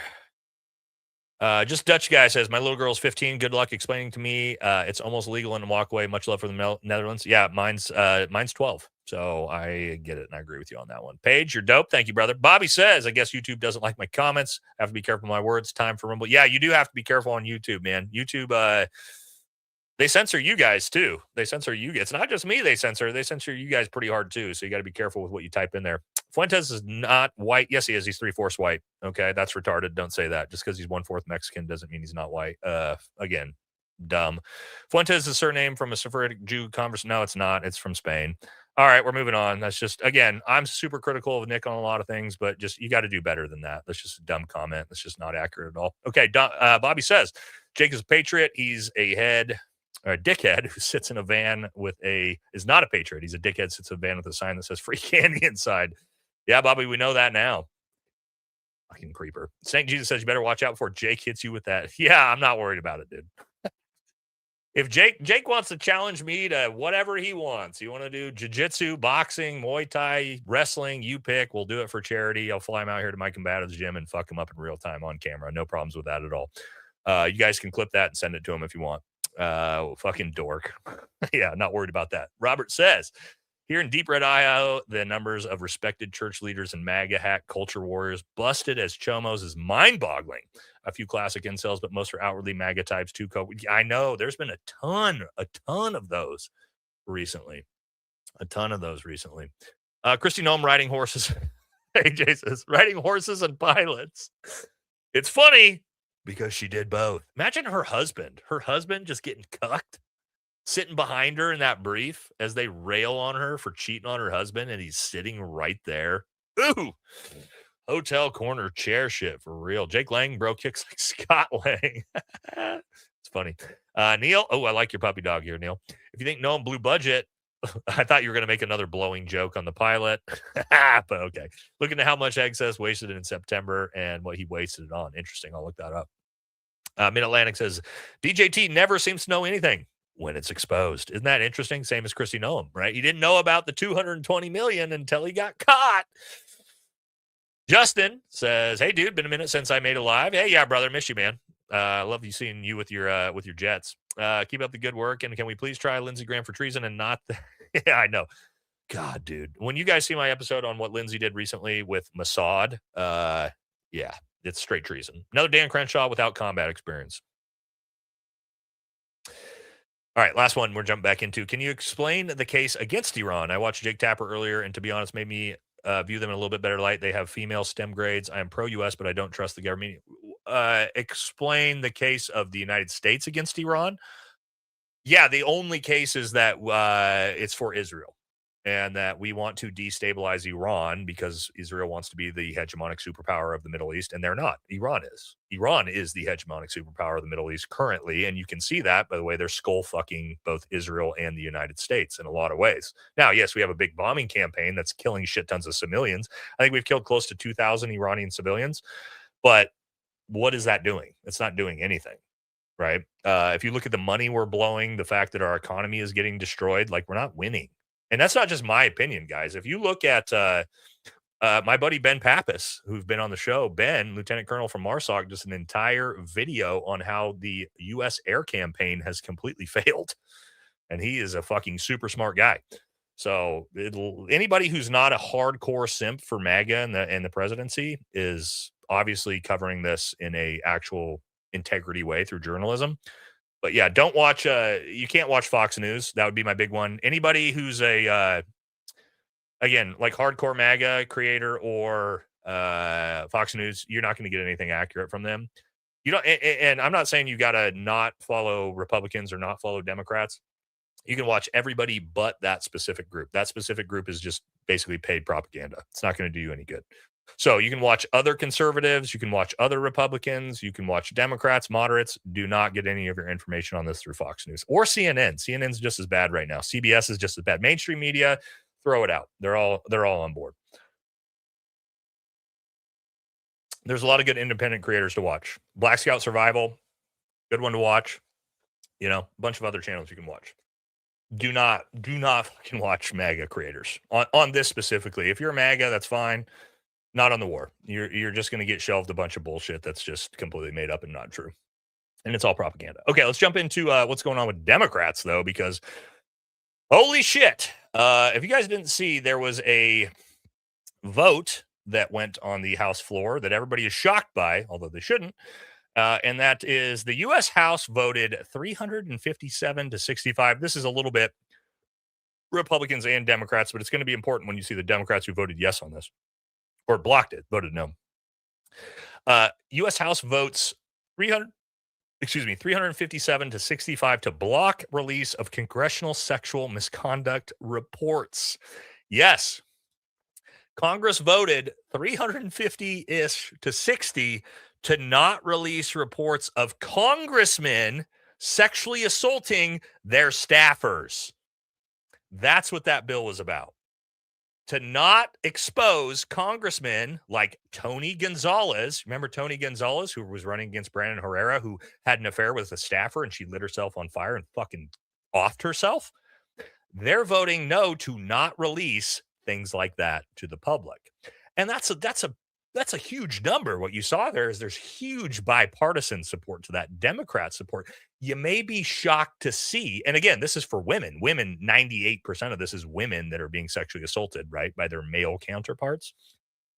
Well, you might be shocked to see some of the female Democrats who voted to block this. Who might they be?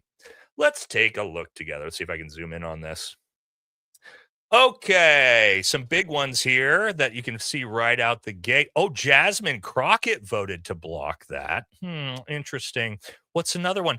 Oh, AOC. Look at that. AOC also voted to block that. Wow. Ooh, Sewell. You just got a bunch of these that are a little bit surprising, but the biggest ones, Ocasio-Cortez, Crockett, just the hardcore Me Too movement. Democrat females who voted to block that. Interesting, isn't it? That's just something you need to, for all the Democrats who are watching, you should pay very, very close attention to things like that. Okay. Because just shows you some of them are just as bad. All right. Let's show a little clip from old Billy Boy and his hearing regarding Epstein. This is amazing. So they were actually showing Bill Clinton photos of him, I believe from the island. And you got to watch his reaction because this is incredible. Let's watch Bill as he reminisces over his good times with Big Jeff.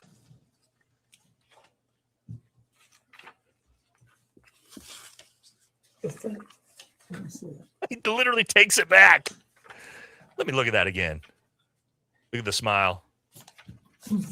Oh, yeah. Okay. Mr. President, we have about 5 Look at him. minutes. Look at his face. Just, oh shit, I forgot about remaining that one. in the majority's first hour. So I Forgot about those pictures I saw. Oh, guys, you gotta give Bill credit. Bill walked into that hearing, and here's what he did. He walked in and goes, Hey, listen up, everybody. Listen up, everybody. I was molested as a child, so there's just no way I would ever do any of this to these females. And, at the same time, also, I never saw Donald Trump do anything negative to these females. And then he got up and walked his happy ass the fuck out of the hearing after laughing about pictures of himself with Epstein and was like, what are you guys going to do about it? Not much, I bet. And then he moved on with his life. What a fucking G, dude. What a G. We know he wrote on the Lolita Express 28 times to Big E's Island. We know through Virginia Giuffre that he obviously was graping young women and just didn't give a shit. Just walked in there like a fucking G, dude. Oh, shit. Yeah, no, I promise I didn't do anything, America. I promise. And we go, all right, Bill. All right, Bill. Bill's not lying. Just, oh my God. Wild times. I'll tell you guys a little bit of story about Bill. When I was young in elementary school and middle school, my phone? When I was elementary school and middle school, my dad was big in politics in Oregon. And we had a school shooting here. Actually, the high school that I went to, Thurston High School, one of the biggest mass shootings in American history. My sister was actually sitting in the cafeteria when it happened. Super fucked up, right? Girl next to her got shot in the chest. But Bill Clinton was president at the time, and he actually showed up. My dad was the county commissioner at the time, and so he was the one that received Bill and went through all that. And I remember my dad telling me, is my dad's a retired Green Beret and staunch conservative. When he met Bill, he was like, I fucking hated Bill Clinton's guts. But when I met Bill and I talked to Bill, while I was talking to him, I thought he was my best friend.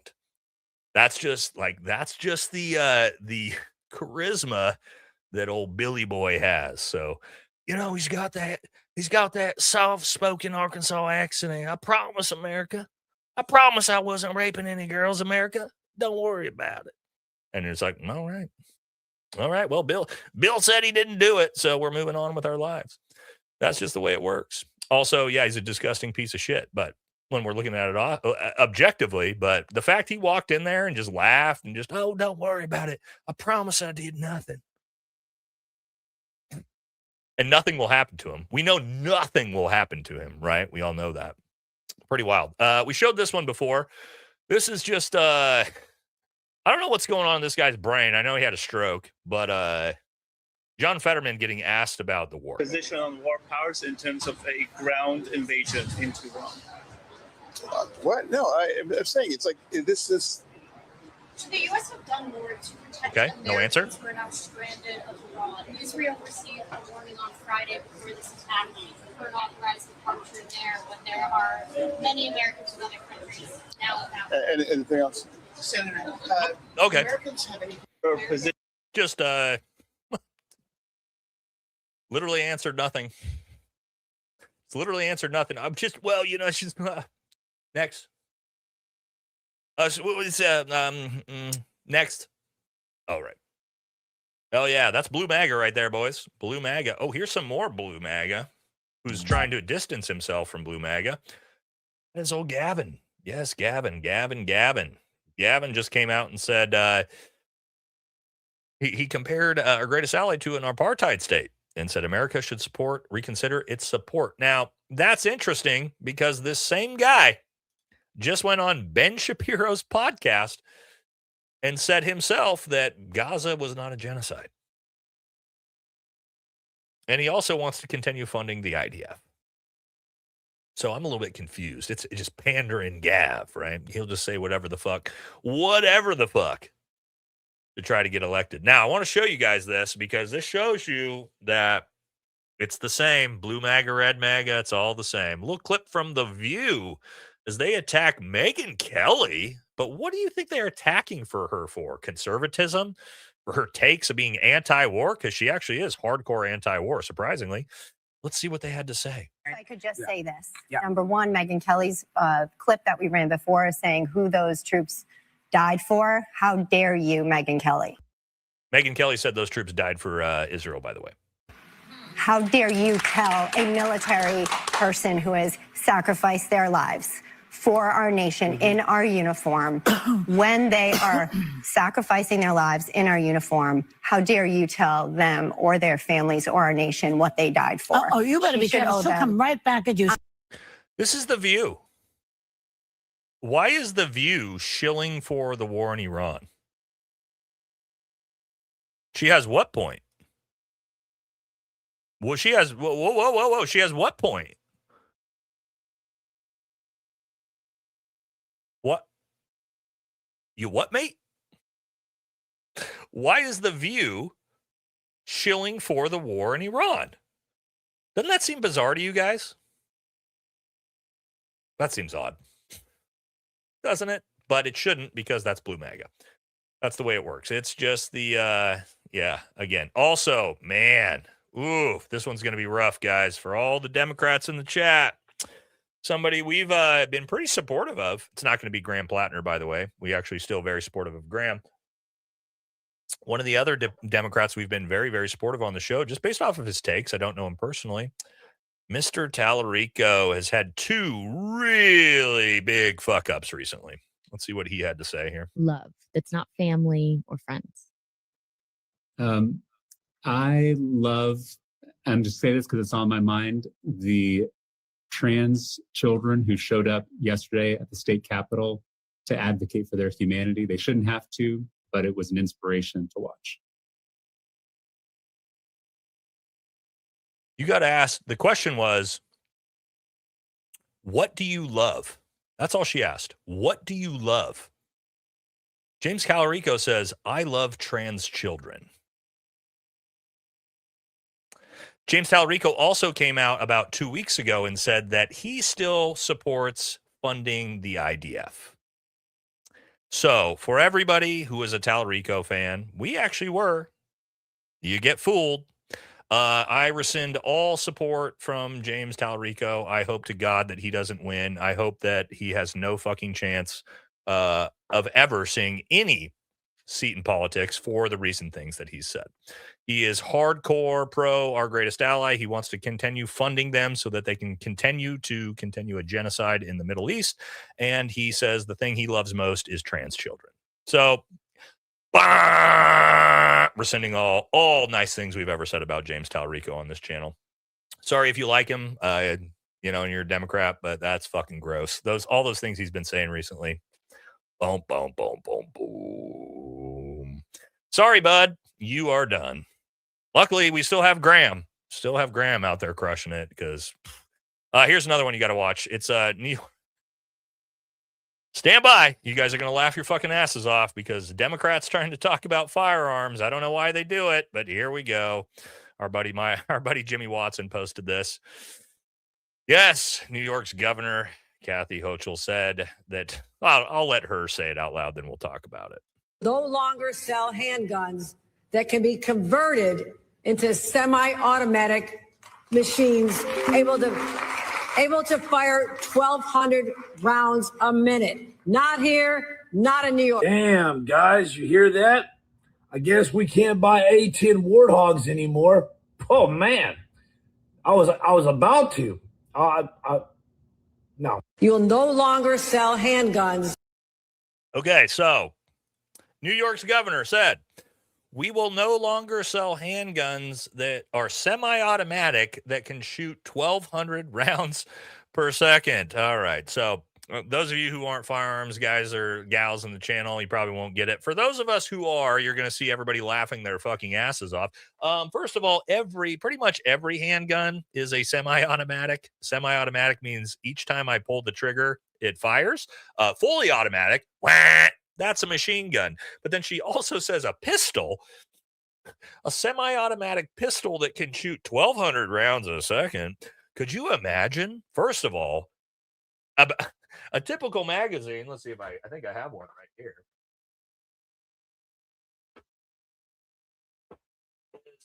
What? About 18 rounds? 18 rounds.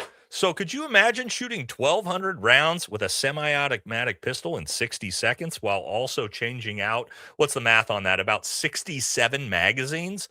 Could you imagine the absolute god? The absolute god who can drop 67 mag changes and mag dump 1,200 rounds from a pistol in 60 seconds? Send them to me. I got to see who this is. Ben Stoger, eat your goddamn heart out, brother. Because whoever that is in New York, yeah, maybe it's Tim Kennedy. It's the Tim Kennedy law. Maybe New York has passed the Tim Kennedy law. I don't think anybody outside of Tim Kennedy and maybe, John Wick. Yeah, we got trans Tim Kennedy. All right, so maybe it's the Tim Kennedy law, right? So, yes, again, this is why, God damn it, like anti-2A Democrats, please stop. Just please stop doing this stuff. It's just so silly. So dumb. You know what I mean? Like, yes. 1,200 rounds with a semi-automatic, a regular pistol. Again, you're just just crushing out there. Thanks, Kathy. Dr. Wayne can do it. Anyway, it's so silly, guys. Like some of this stuff. All right, we did it. We made it through Democrats. Again, I told you there's some wazoo stuff. Let's hit MAGA, and then we got to finish out the show with our, our greatest, who. All right, do we? Okay, we're still good over on Rumble. All right, okay. All right, let's. Where am I at? Let's get back to where I was going to be. Okay, let me. We've shown this before. We did the episode on it Friday, where we showed. All the old boys and what they used to say. So what they said before becoming a Trump tool. J.D. Vance said about Trump, he is America's Hitler. Secretary Hefseth called him a armchair tough guy. Marco Rubio called him a con artist. Tulsi Gabbard called him Saudi Arabia's bitch. Wow, Tulsi, that's bold words. I haven't heard a word from fucking you in a month. I don't know. I don't even know. Is Tulsi even alive? Where is Tulsi, guys? Is she? I'm actually a little bit concerned for her. We might need to get a health and wellness check on Tulsi because she's gone. She's absolutely gone. RFK called him a sociopath. And then Elise Stefanik called him a whack job. Yeah, so that's old school MAGA. Times have changed. This I want you guys to take a look at because I think this is so important. And that is that, yes, Google searches have dropped about the e-files by 95% since bombing Iran. It's almost like that was the entire goal. And we said this is exactly what the purpose was and why they're going to do it. Didn't we? Didn't we, chat? And it wasn't a hard one to figure out. We all knew it was a giant distraction. Giant distraction. I want to know, did you guys see this? Did you guys see this? Trump put this out. And this is basically, Donald Trump at this point, I think, is just Joe Biden. Just a Joe Biden with more dementia. This is what Donald Trump put out. Look at this. The Save America Act. I want you to take a look at this. Donald Trump posted this. This is what they want in the bill. All voters must show voter ID. I kind of like that. I do like that. That's an easy one. All voters must show proof of citizenship. Okay. That's an ID for the most part. No mail-in ballots. Yeah. Okay. That's fine. No men and women's sports. Sure. Good. And then look at this one. Look at this one. No blank. I can't even say this on YouTube still. Mutilation surgery for children. And then look what Donald Trump put in here. Without the express written approval of the parents. But that's what the law was under Joe Biden. That was the big problem, is we had psychopaths in fucking California, insane far leftists that are giving parental approval to mutilate the gender of their children. The entire point of that bill was to take away the ability for fucking psychotic people to do that to their own kids. It's nothing different. He's going to solidify what Joe Biden already had into law. Like, this is this is MAGA. And then MAGA saw that and cheered for it. Yeah. Yeah. Like, no. The whole point of the law is to make it so you can't do this to children until they're adults, 18. That was the whole point. That's what you promised in the campaign. You know, it's just like every single time you think you're going to get just something. And no. It's just so gross. But then again, why would we expect Donald Trump to protect children, right? Look at the Epstein files. You think that guy's going to protect kids? It's what it is. It's not surprising, but it's like, dude, even that. I don't know if you guys saw this. He's also in big hot water. Fox News got in fucking a lot of trouble for this, for trying to do a cover for him. And yes, of course, Donald Trump disrespecting service members yet again as, well, let's show you. Oh.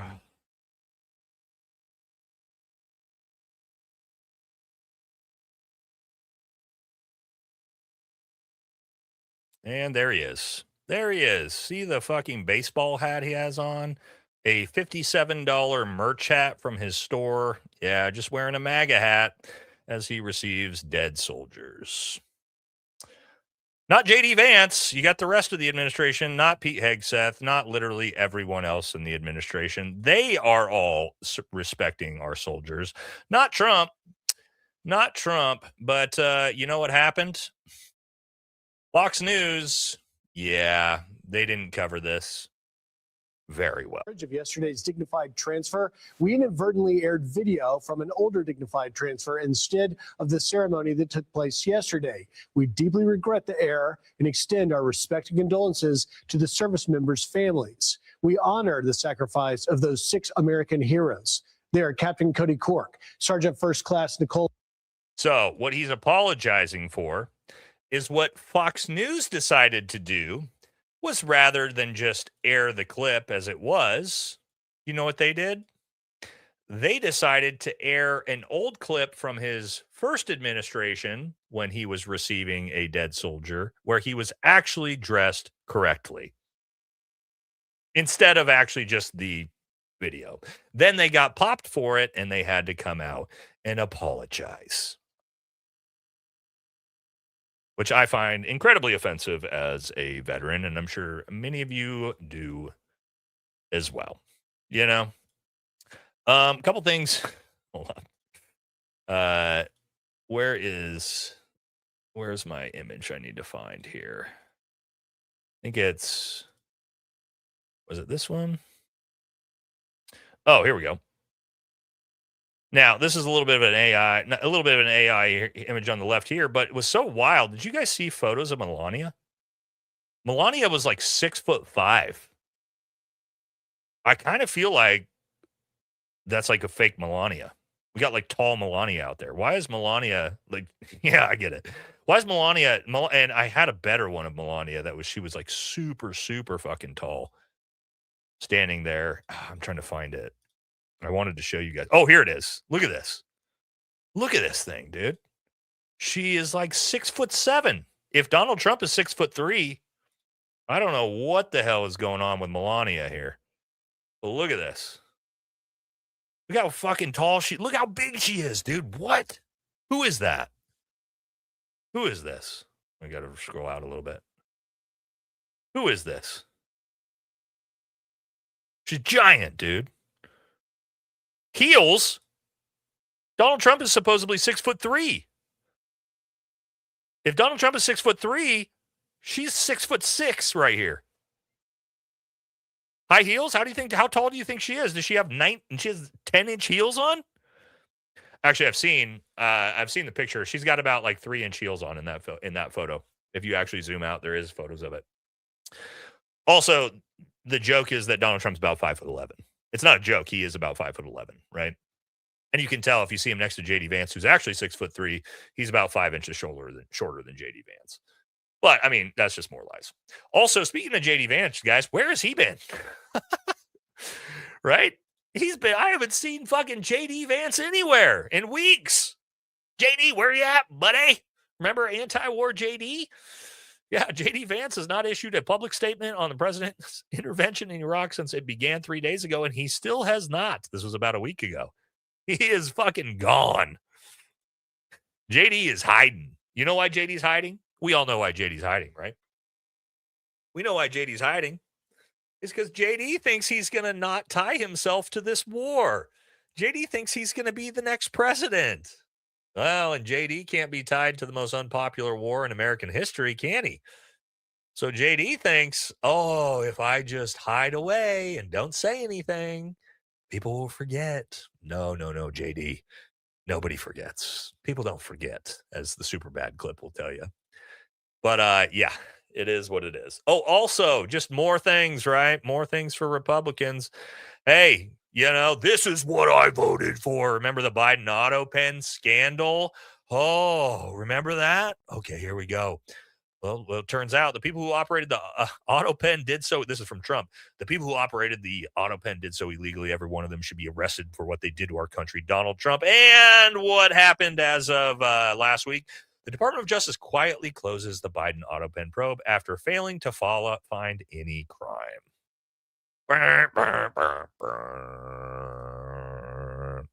Accountability. Still, nobody arrested for literally anything. It's almost like, I don't know. Are we just admitting that didn't happen? I mean, again, guys. Can this guy get a win? I almost feel bad. I almost feel bad for Trump, dude. He can't, I mean, I don't, but he can't get a win. Not one win. COVID, Fauci, AutoPen, Russiagate, Hunter Biden's laptop, Afghanistan withdrawal. Go down the line. Nothing. We got nothing. We do have a cuck in here. We do have a cuck that sits in the hotel corner chair, you know what I mean? And lets dudes just fucking plow his wife out. Ideally, politicians. I'm sure he likes to have fucking politicians plow his wife out in front of him. Could you imagine being that big of a cuck for a politician? Think about that. This is the type of fucking dork. That guy's the type of dork that in high school, he thought the principal was cool.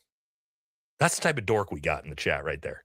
No, guys, you don't get it. The principal's so dope. The principal's so dope. And you're like, God damn, dude. God damn, dude. Hopefully you meant that sarcastically. If you meant it sarcastically, you're good. If not, you're a giant cuck. So you got to be careful in the chat, guys. If I don't get your comment in context, yeah, okay. Hold on. All right. So he's good, right? So you got to be careful, guys. Because if I just glance over at the chat and I just see that, you might get drugged, okay? Because I don't get the context, all right? So you got to be careful. You got to be careful, brother.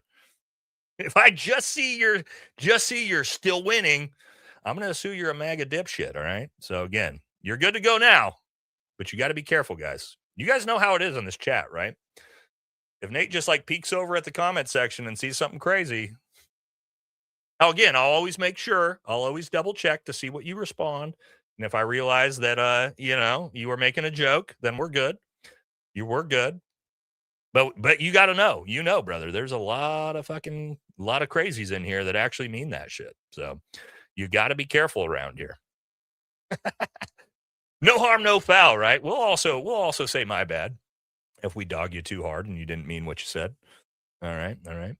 Yeah. Sometimes you catch a stray. Sometimes you catch a stray when Nate's on one. You know what I mean? All right. Oh, also, it's going so bad for Trump that he's now attacking some of his, most loyal people at Fox News. I don't know if you guys saw this. He attacked Peter Doocy. He went after. President Trump, it sounds like the Russians are helping Iran target and attack Americans now. That's an easy problem compared to what we're doing here. but can I be honest? It's just, I have a lot of respect for you. You've always been very nice to me. What a stupid question that is to be asking at this time. Even his loyalists are dogging him, and he's just going after him, dude. He just shit on Peter Doocy, one of the biggest simps for the Trump administration in existence. What a stupid fucking question, you idiot. It's just, he doesn't give a shit, dude. He's, again, just on one. Now, there's a lot of people abandoning MAGA, Marjorie Taylor Greene, obviously. She's hardcore abandoned. She came out and said, I'm done, absolutely done. The war is bad enough, but giving in to Democrats on children is enough to lose me forever. We just talked about that. The GOP supports transing minors with sick, mentally ill parents' consent. I'm registering as an independent. Also, how have you not done this yet, Marjorie? Like, you probably should have registered as an independent a long, long time ago, seeing as you've pretty much abandoned. Guys, check this out. Even scary Larry Jigsaw Loomer has come out and said the GOP is going to lose in 2026 and 2028. No fucking shit, Laura. And why do you think that is? Also, think about, oh my God, dude. Yeah, that's funny. Think about like just the, I know I did jump scare you guys on that one. That's my bad. I should have called a jump scare warning. Sorry. I should have said, hey, Slender Man jump scare warning coming at you. But even she, but also think about like just the lack of self-awareness there. It's like, yes, the GOP is going to get slaughtered in the midterms because of you and your people, Laura. Like, you're the reason MAGA is going to get destroyed. You and Ben Shapiro and Lindsey Graham and Mark Levine and Ted Cruz and Randy Fine. It's you guys. You're the reason. You're the reason why you're going to get shit smoked. Oh, all right. But also, jump scare.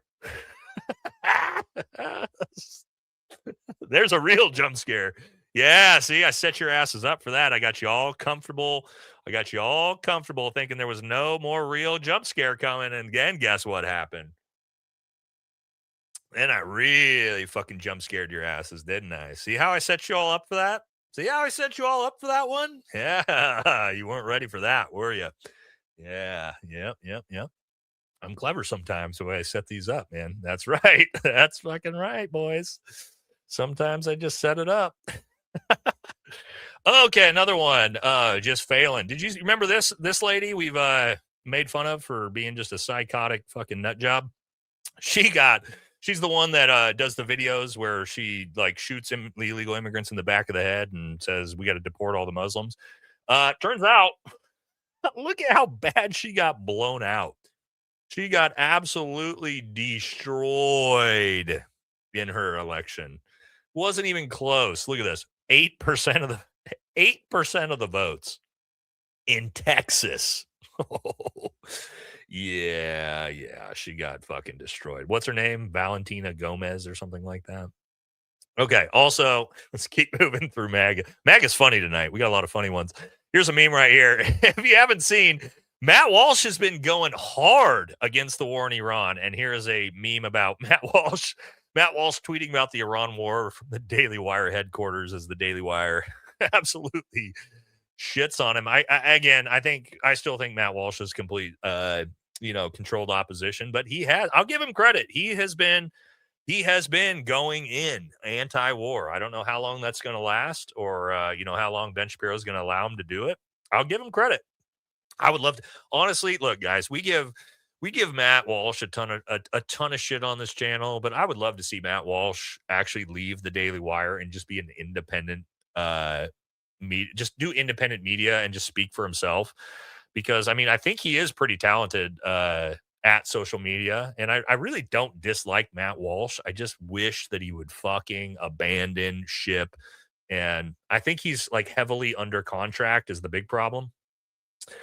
So he's great to shit on because he's actually such a simp for the Daily Wire and he can't really do anything about it. But But I would like to see him fucking abandon ship. He could be a pretty good voice in the space if he would just like take a stand and be like, I'm fucking done, the way Candace Owens did when she left the Daily Wire and said, fuck you guys, right?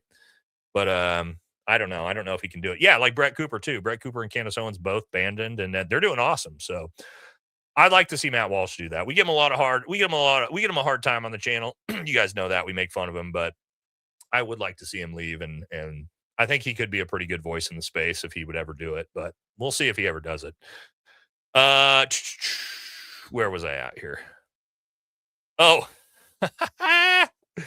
speaking of the Daily Wire, old Dave Rubin, probably one of the worst at the Daily Wire. He had this to say about Tucker. Good morning, Internet. This is 4 days ago. Quick reminder, Tucker is a very evil man who lies about everything, hates Trump and now Vance, and is working harder than anyone to get the Republicans defeated in the midterms. Okay, yeah, thanks. Thanks, Dave Rubin. I don't know. I have a lot of things to say about Dave Rubin that I'm not going to say because we're on YouTube. And it would be offensive to a lot of people, all right? So we're gonna keep it a little bit PG right now, but God, he's the fucking worst. I don't know who's. I mean, I think Ben Shapiro's the worst, obviously, because he's the one in charge. But man, he's right there behind for sure. Okay, where are we at? I think we're good. I think we made it to the last section of the show, which is always the most dangerous section. Don't have a whole lot on our greatest ally because again. That'll all be in Friday's episode, the big Friday episode. That's where I'm saving a lot of these. All right. So I'm going to get a couple super chats before we hit the last part of the show. Another Dan Crenshaw without combat experience. I think we got that one right. Thank you, Bobby. Vampire says, can you? Okay, we got this one. This is where we left off, right? Lindsay snorted a gram. That's pretty funny. Lost his mind.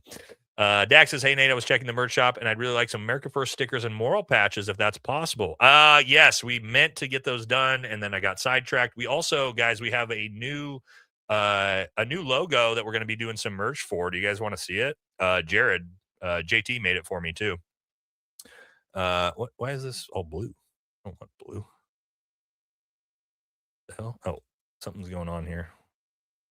My text. We got with the summer logo. Come on. There we go. All right. The summer logo, America First logo, is coming. So we're going to be doing some hats and some tanks, sweatshirts, shirts. So thank you to JT for making the badass America First Valhalla VFT summer logo. So that one's coming soon, guys. We're working on that merch right now. Don't have it out yet. But anyway, that's just a little aside. That's something that we're working on. Okay. But yeah, we do need to get some stickers. That's something we've been a little bit behind on. Did Sirloin change her mind about the eyebrows? Yeah, we took Sirloin's eyebrows off. You know, Sirloin Sirloin was rocking the Ben Shapiro eyebrows for a while, but yeah, we took them off. It's funny because like when Jasmine came up with the name Sirloin, I at first was like, I don't like it. And then I started thinking about it and I was like, okay, that's actually funny. I do actually like that. So now that's officially Jasmine officially won the naming competition for Sirloin. So anyway, Jank, thank you for the big $50 dono, man. The great noticing will tell you Goyams Unite. Had to space it out because YouTube won't let me type the G word in the super chat. Oh my God, you can't say that. What? First of all, here's the way it works, man. Any offensive word about a specific demographic, if you are that demographic, aka the N-word, if you're a black person, you're entitled to use that word. So guess what? Me as a Goyam, I can say goy all I want. Okay? That's how this shit works. Okay? The people who are using that word against me, you don't get to call me a racist for that. I get the word. We're taking it back. There's also probably working on some merch for that as well. So, yeah, we're allowed to say that because it's a slur against us, and we're allowed to take our own slurs and use our own slurs. Okay, and that's the way it works. I didn't make the rules. That was for the kicker, not you. Okay. All right. Thanks, Anna. I appreciate you. Hardway says, pain for thee, gain for me. DJT. Yep. Jank, if the greatest con in modern world in modern world history is an Operation Mincemeat during World War II, it's definitely MAGA. Yeah, I mean, at this point, is there any bigger con than Donald Trump's second term? Just from his sheer promises made, promises unkept. Has there been any administration? Here's what I'll say. Look at Joe Biden. Joe Biden ran on things that I didn't like and then did those things. Democrats like them. I didn't like them, but he did what he said he was going to fucking do, right? So that's the difference. I didn't agree with his policy, but he did what he said he was going to do. This guy is the complete goddamn opposite of that. He promised everything, did the opposite. You know, that's just, it is what it is. You ever thought about having that long live the Republic guy? Long live the Republic guy. Who's that? I'm not sure who that is. Thanks for telling the truth. Need more like you. I'm not sure who Long Live the Republic guy is. You'd have to give me an actual name. New meta.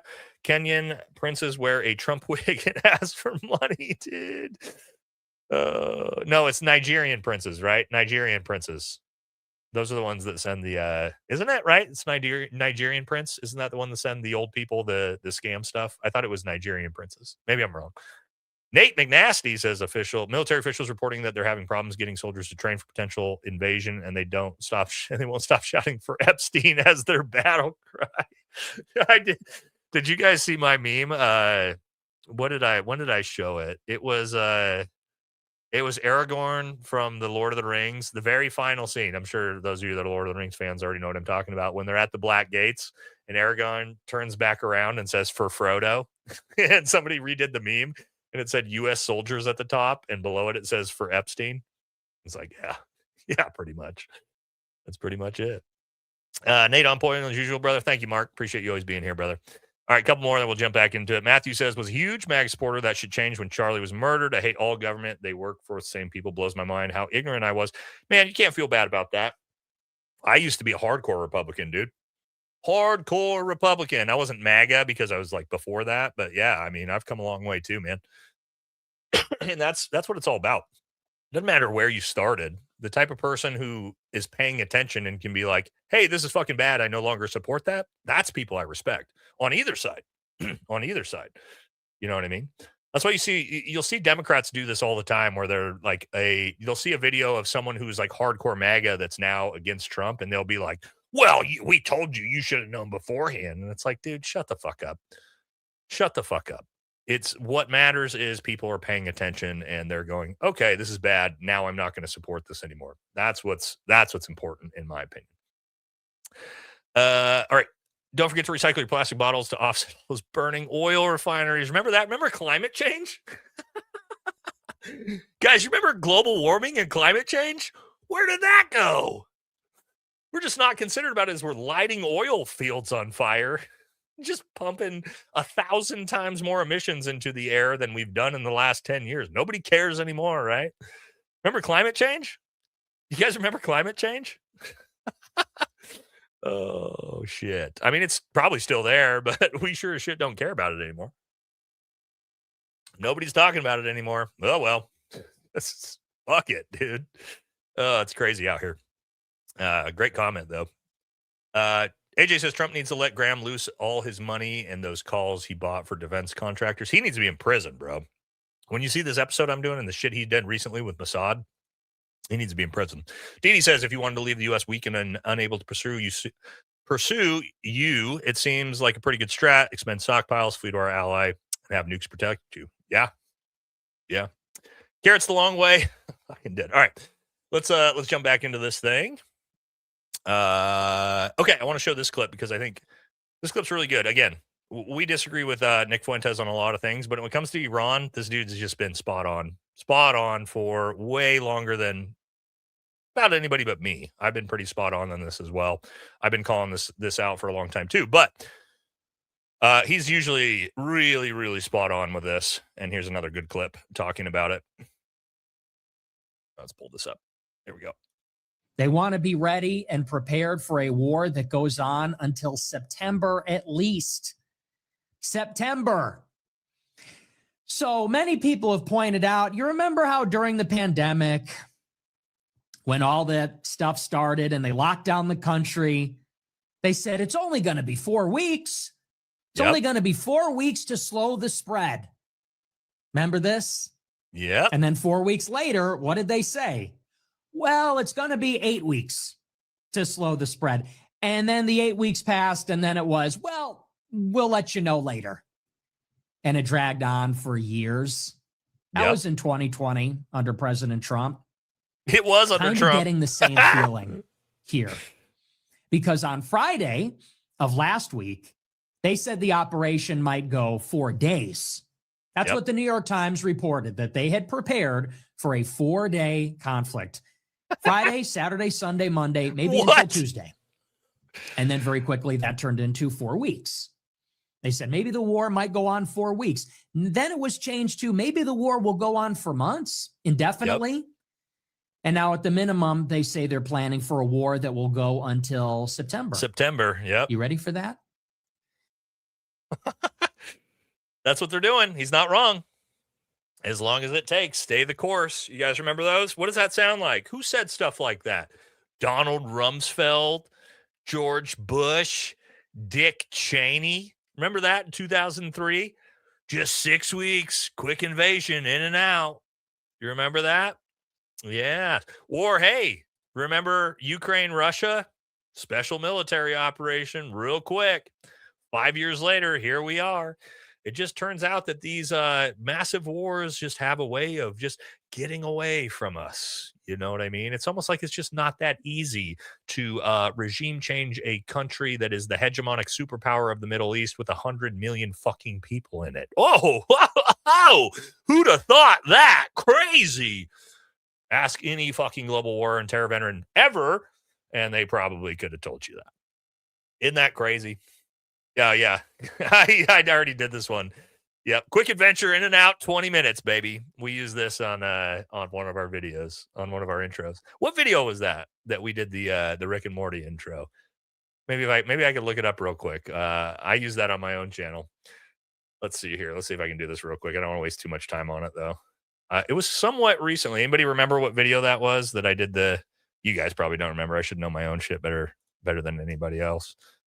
I believe it was the intro to, was it this one? It might have been this one. I've had some good intros on these.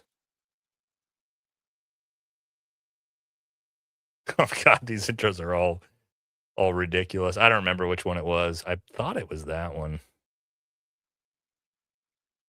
All right, I'm gonna give up here. I'm looking at my old videos right now. One more. I'm checking one more, and then I'm giving up.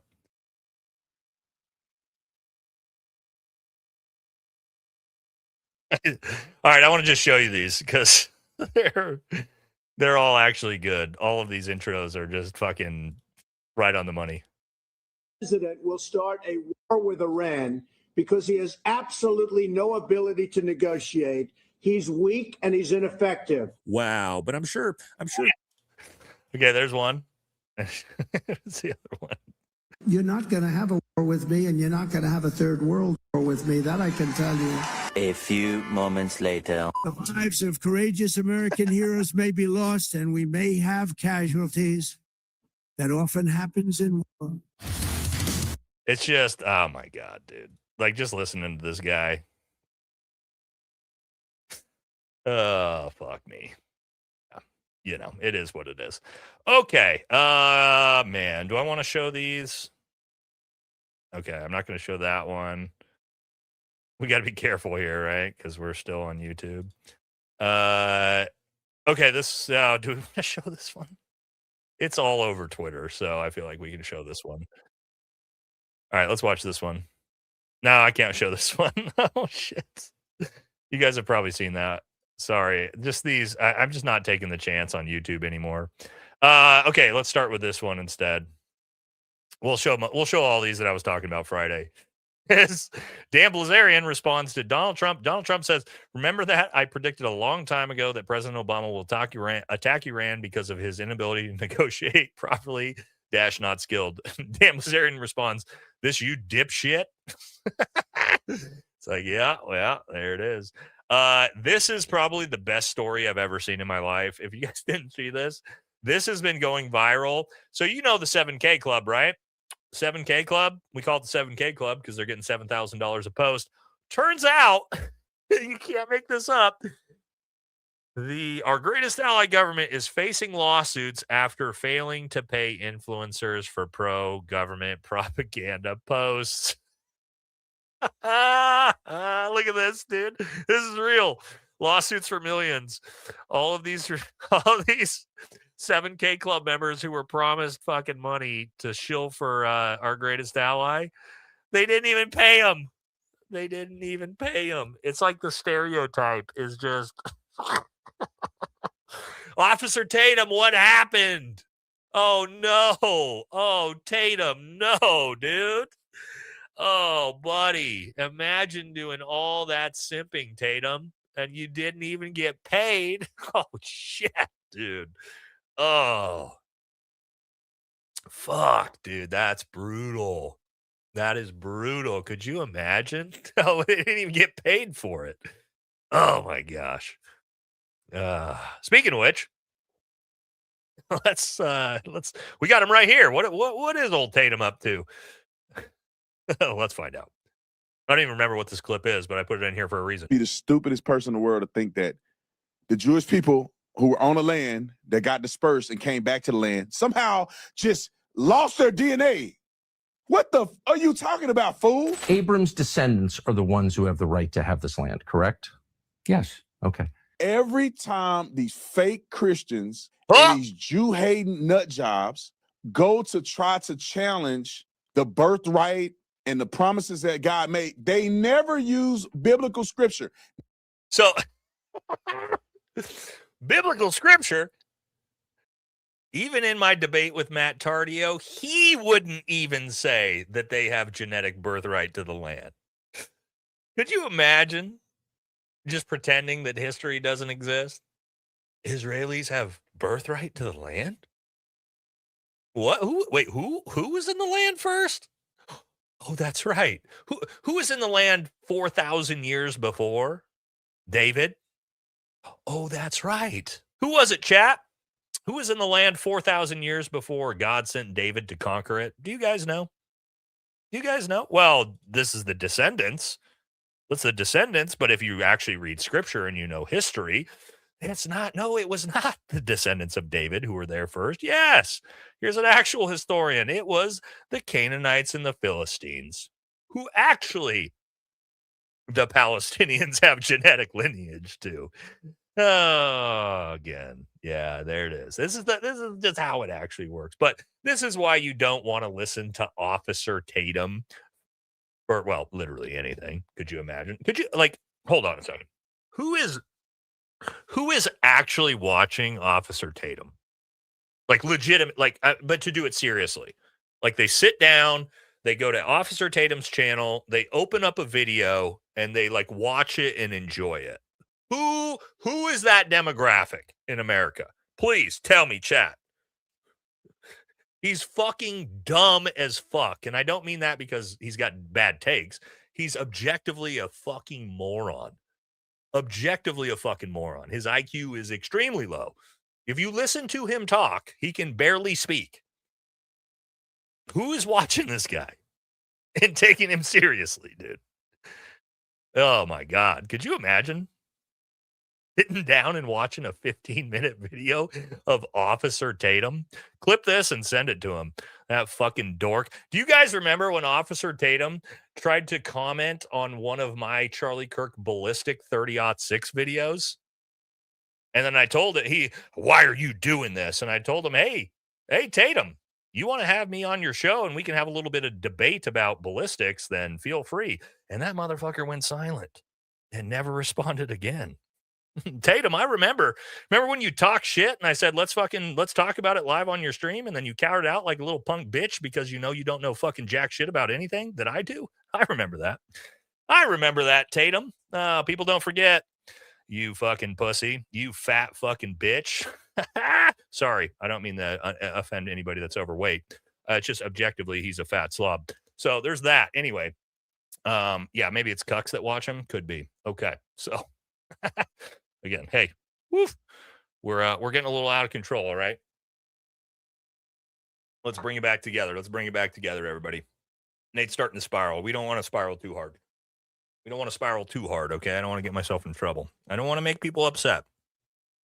You know, I talk a lot of shit about, and let's be very clear, I talk a lot of shit about people who deserve it, right? People who deserve it. And the reason why I trash people like Tatum and Ben Shapiro and Benny Johnson is these motherfuckers, the same people who never goddamn served in the military and aren't veterans, these people are supporting and simping to send our sons and daughters to go die in another fucking forever war for no goddamn reason. So I had somebody comment on my post when I made fun of Ben Shapiro's eyebrows viciously and said, Nate, you're better than this. And I said, no, I'm not.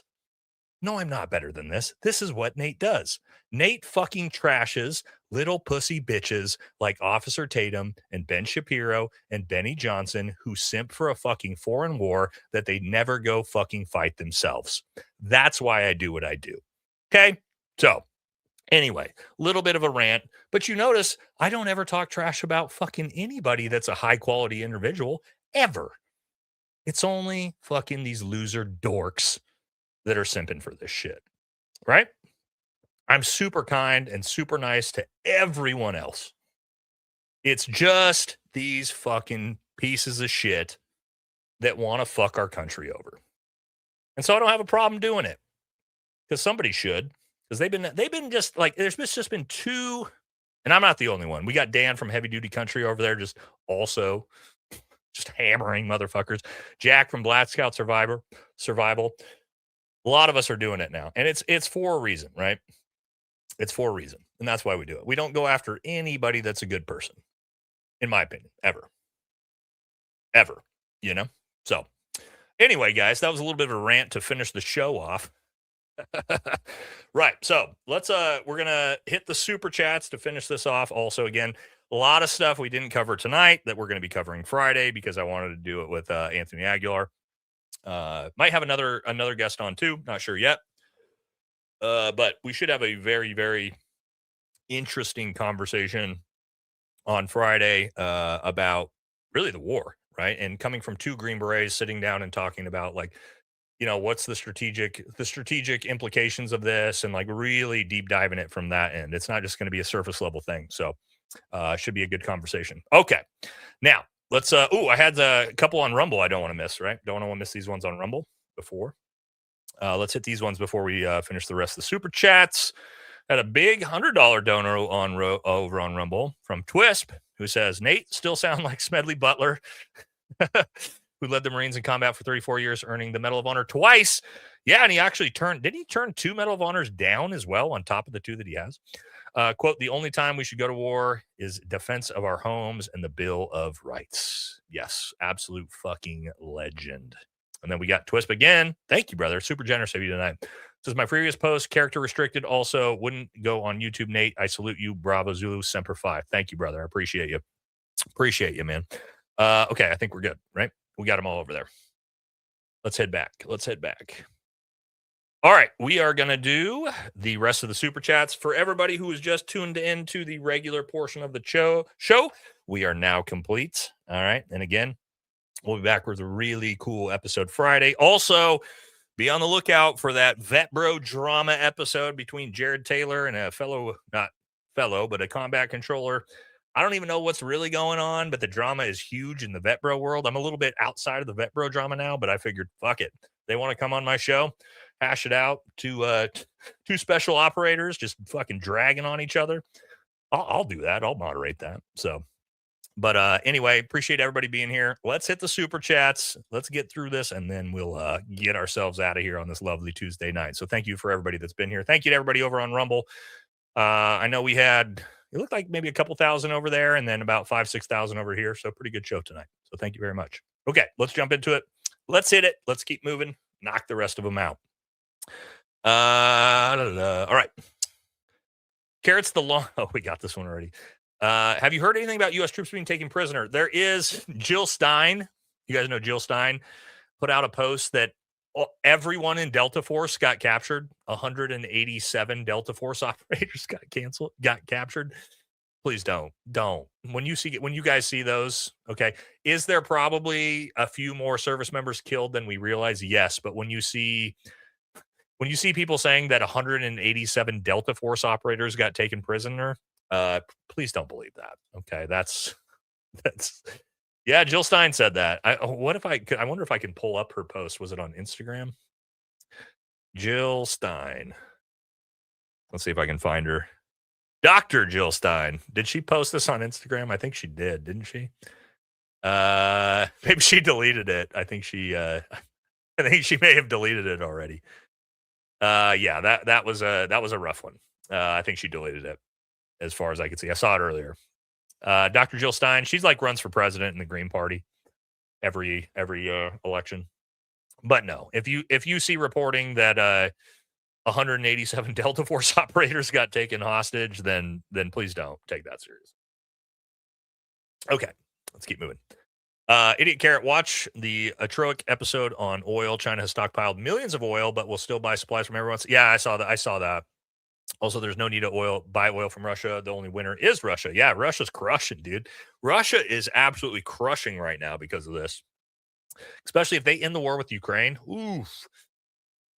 It's going to be scary for the West. Canna says, if this war continues, my OTR company won't be delivering to Cali anymore due to diesel prices. And people keep in mind this happened before Iraq. Ooh. That's scary, but it makes sense, right? If it becomes non-profitable, if gas is so expensive that it's not even worth it to transport, then that's the way it's going to go. And that's going to be horrible for the economy. They took our jobs. Yep. Thank you, Zay. Appreciate you. Those 10 gifted memberships. Rate my dog. Here's the thing, man. It looks like a Chihuahua. That's not a Chihuahua, is it? No, it looks like a what is that? It's not a Chihuahua. My aunt has a dog like that. I forget what type of dog that is. Actually, my aunt has a dog that looks just like that. That's an awesome dog. So I do like your dog, actually. I forget what type of dog that is, though. As long as it's not a Chihuahua, I don't like Chihuahuas. I really don't like Chihuahuas. I don't think that was a Frenchie. But anyway, yeah. God, it's just, Chihuahuas for whatever reason are just fucking not. I've just never been around a Chihuahua that's a nice dog to be around. You know what I mean? I love pretty much every type of dog, but the nice Chihuahuas I like, the sweet ones. But man, they're just always so fucking angry all the time. All right, how is Trump worse than Biden? We didn't even know if Biden was alive half the time. Incompetence and greed is worse than nothing. Oh, no. God, please don't. God, the logic on this is so flawed. So flawed. You're not a conservative. You don't understand conservative politics. What is conservative politics? What would conservatives prefer? Would conservatives prefer a politician who did literally nothing or a politician who does insane shit like Donald Trump is doing? Spending, racking up the national debt faster than you can spend it, spending fucking trillions of dollars on a new foreign war, like new foreign entanglements. No. Conservatives would absolutely take the politician who did literally nothing. That's the entire point of conservatism. Is we want less government. So give me a politician who did nothing. He did nothing for 4 years, didn't fucking sign a thing. I would take that over Donald Trump every goddamn day of the week. You don't understand. You don't understand what conservatism means if you think that, okay? No. Less is better if you are a conservative, or maybe you're not a conservative, right? Maybe you're MAGA, right? If you're a MAGA neocon, then yes, Donald Trump is much better. But no, I would prefer a politician who did literally nothing for 4 years over than what we have now. That's what conservatives would believe. So, and I'm an actual conservative, not MAGA. MAGA is not real conservatives. They don't even understand what the term even means. So no, absolutely not. Secular leftist, this guy speaking the truth to you. MAGA Trump testicle garglers, this guy a veteran, this is a true American hero. Thank you, Jeff. I appreciate you. Jake, rotating top, crypto topped out, and then precious metals, and now the stock market. The charts are showing it. Just need a narrative. The charts, I'll show you the news. Yeah, so we've talked about this before. I don't give financial advice on the show at all. But I mean, I went to all cash. I I don't know, a couple months ago. I still have about 30% in the market. I wish I would have taken it all out because, yeah, the market is it's just so artificially inflated right now that I can't imagine it's a great time to be in the market. But again, I'm not giving financial advice to anybody, right? I'm not going to tell you to sell your stocks, okay? Ever. That's not what this channel is. Go watch the stock market channels for that. But me personally, I'm not putting another dollar in the market for a long time. Long time. All right. Dang, missed the stream. Started the stream. Was busy doing my manly activities. Spin class with my better half. That's all right, brother. I mean, you're out here doing crazy shit, doing some it's like military free fall or skydiving there. That's payback for all the things I've been regurgitating to her from you. Keep it up from Canada. Appreciate you, brother.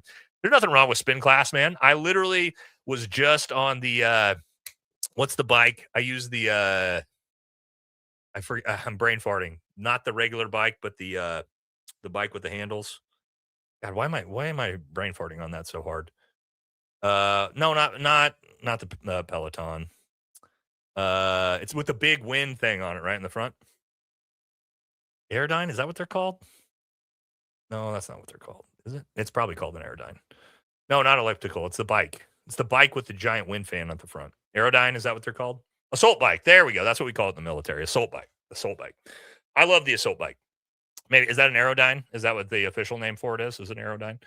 I love the assault bike. So I like to do like wind sprints on the assault bike. So I'll try to do like 30 seconds on, 30 seconds off, where I like just go as hard as I can for 30 seconds, take a 30-second break, and try to do that for about 20 minutes. No, not the elliptical, not the elliptical. Assault bike. Assault bike is way, way harder than the elliptical. So, but no, man, biking, that's not a, you don't got to worry about that. It's good cardio. Orange says, it looks like Trump intentionally wanted to destroy the United States. Except for 5.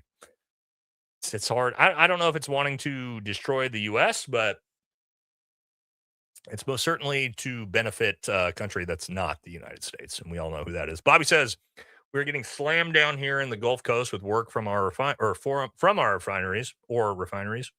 Been at this 40 years. I can't remember when it's been this bad. It's like I'm living in 1988 all over again. Yeah.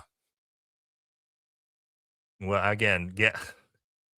Wait, keep in mind, we've been at this for what, a week and a half? A week and a half, and gas prices have already almost doubled in a lot of places. What's 3 years from now going to look like if we decide to go down that road?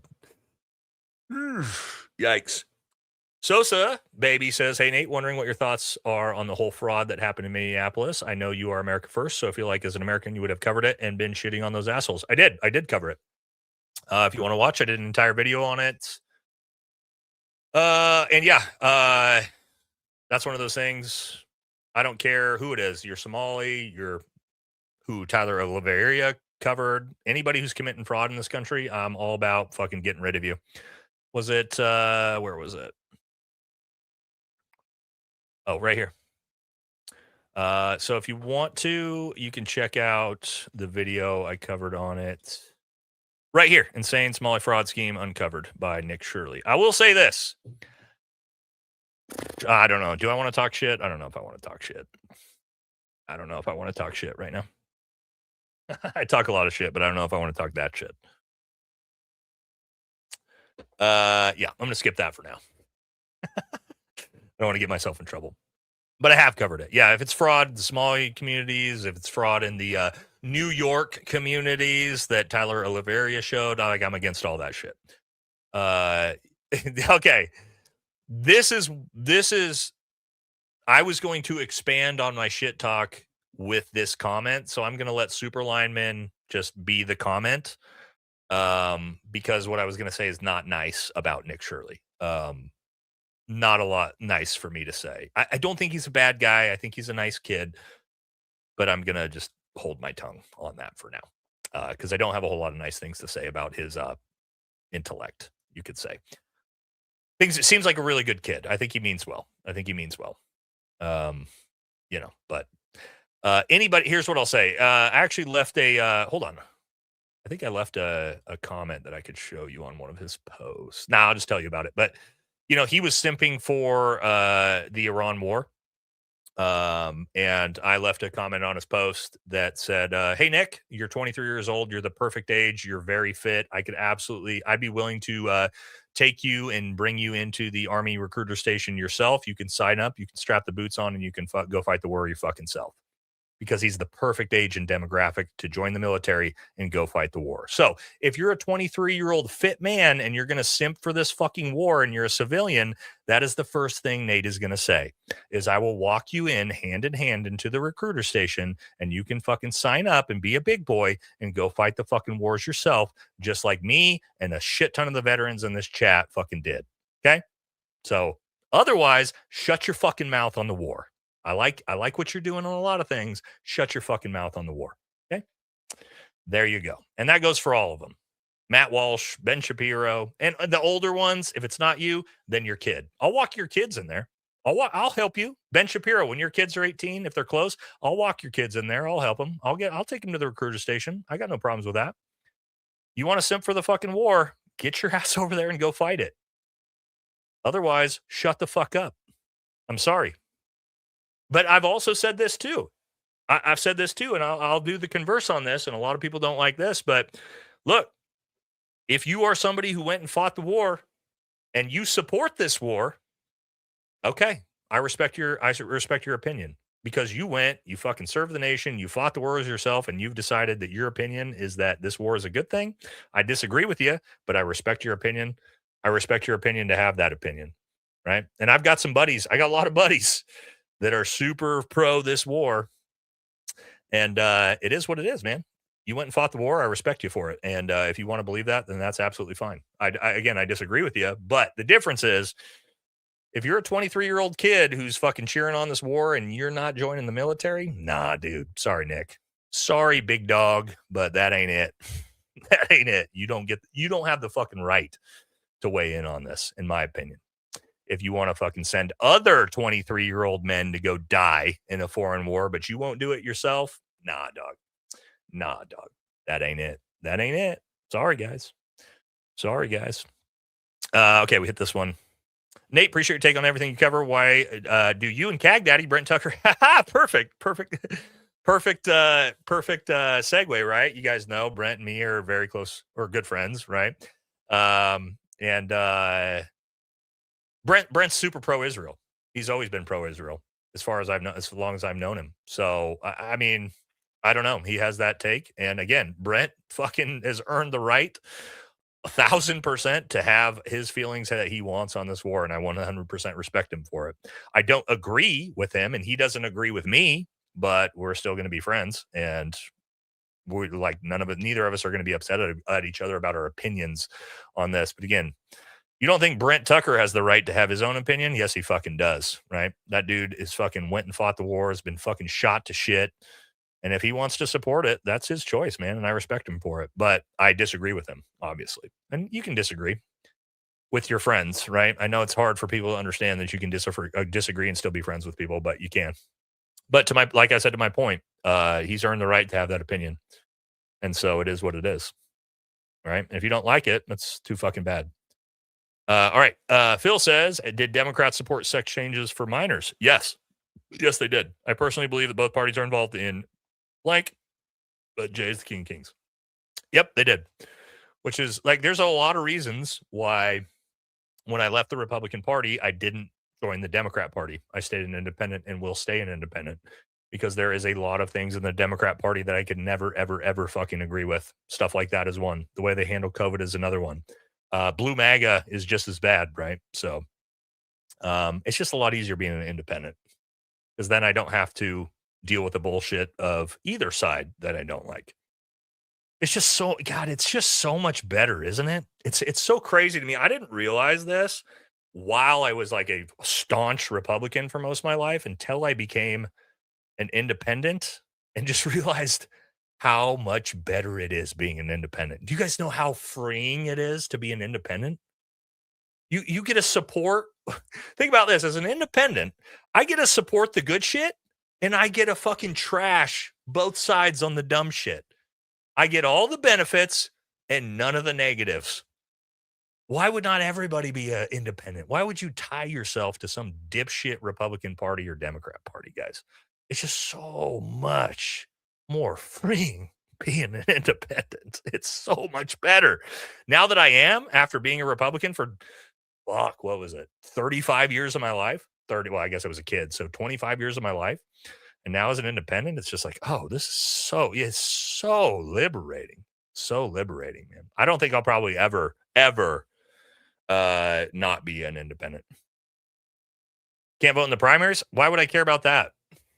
I'll vote in the general because I'm an independent. Don't care about the primaries. I'll vote in the general. Whoever's the best choice between the Republican and the Democrat. Oh, as an independent, you get to make that decision. It's great. What I'm trying to tell you. Trying to tell you guys, it's nice. It's nice. It's the grass is greener over here. That's why I keep trying to bring people over here. It's green on the independent side. David says Israel deserves some, but not all of our. Whoa. Wait, what? What's this first sentence say? Okay. Okay. I get it. All right. I get it.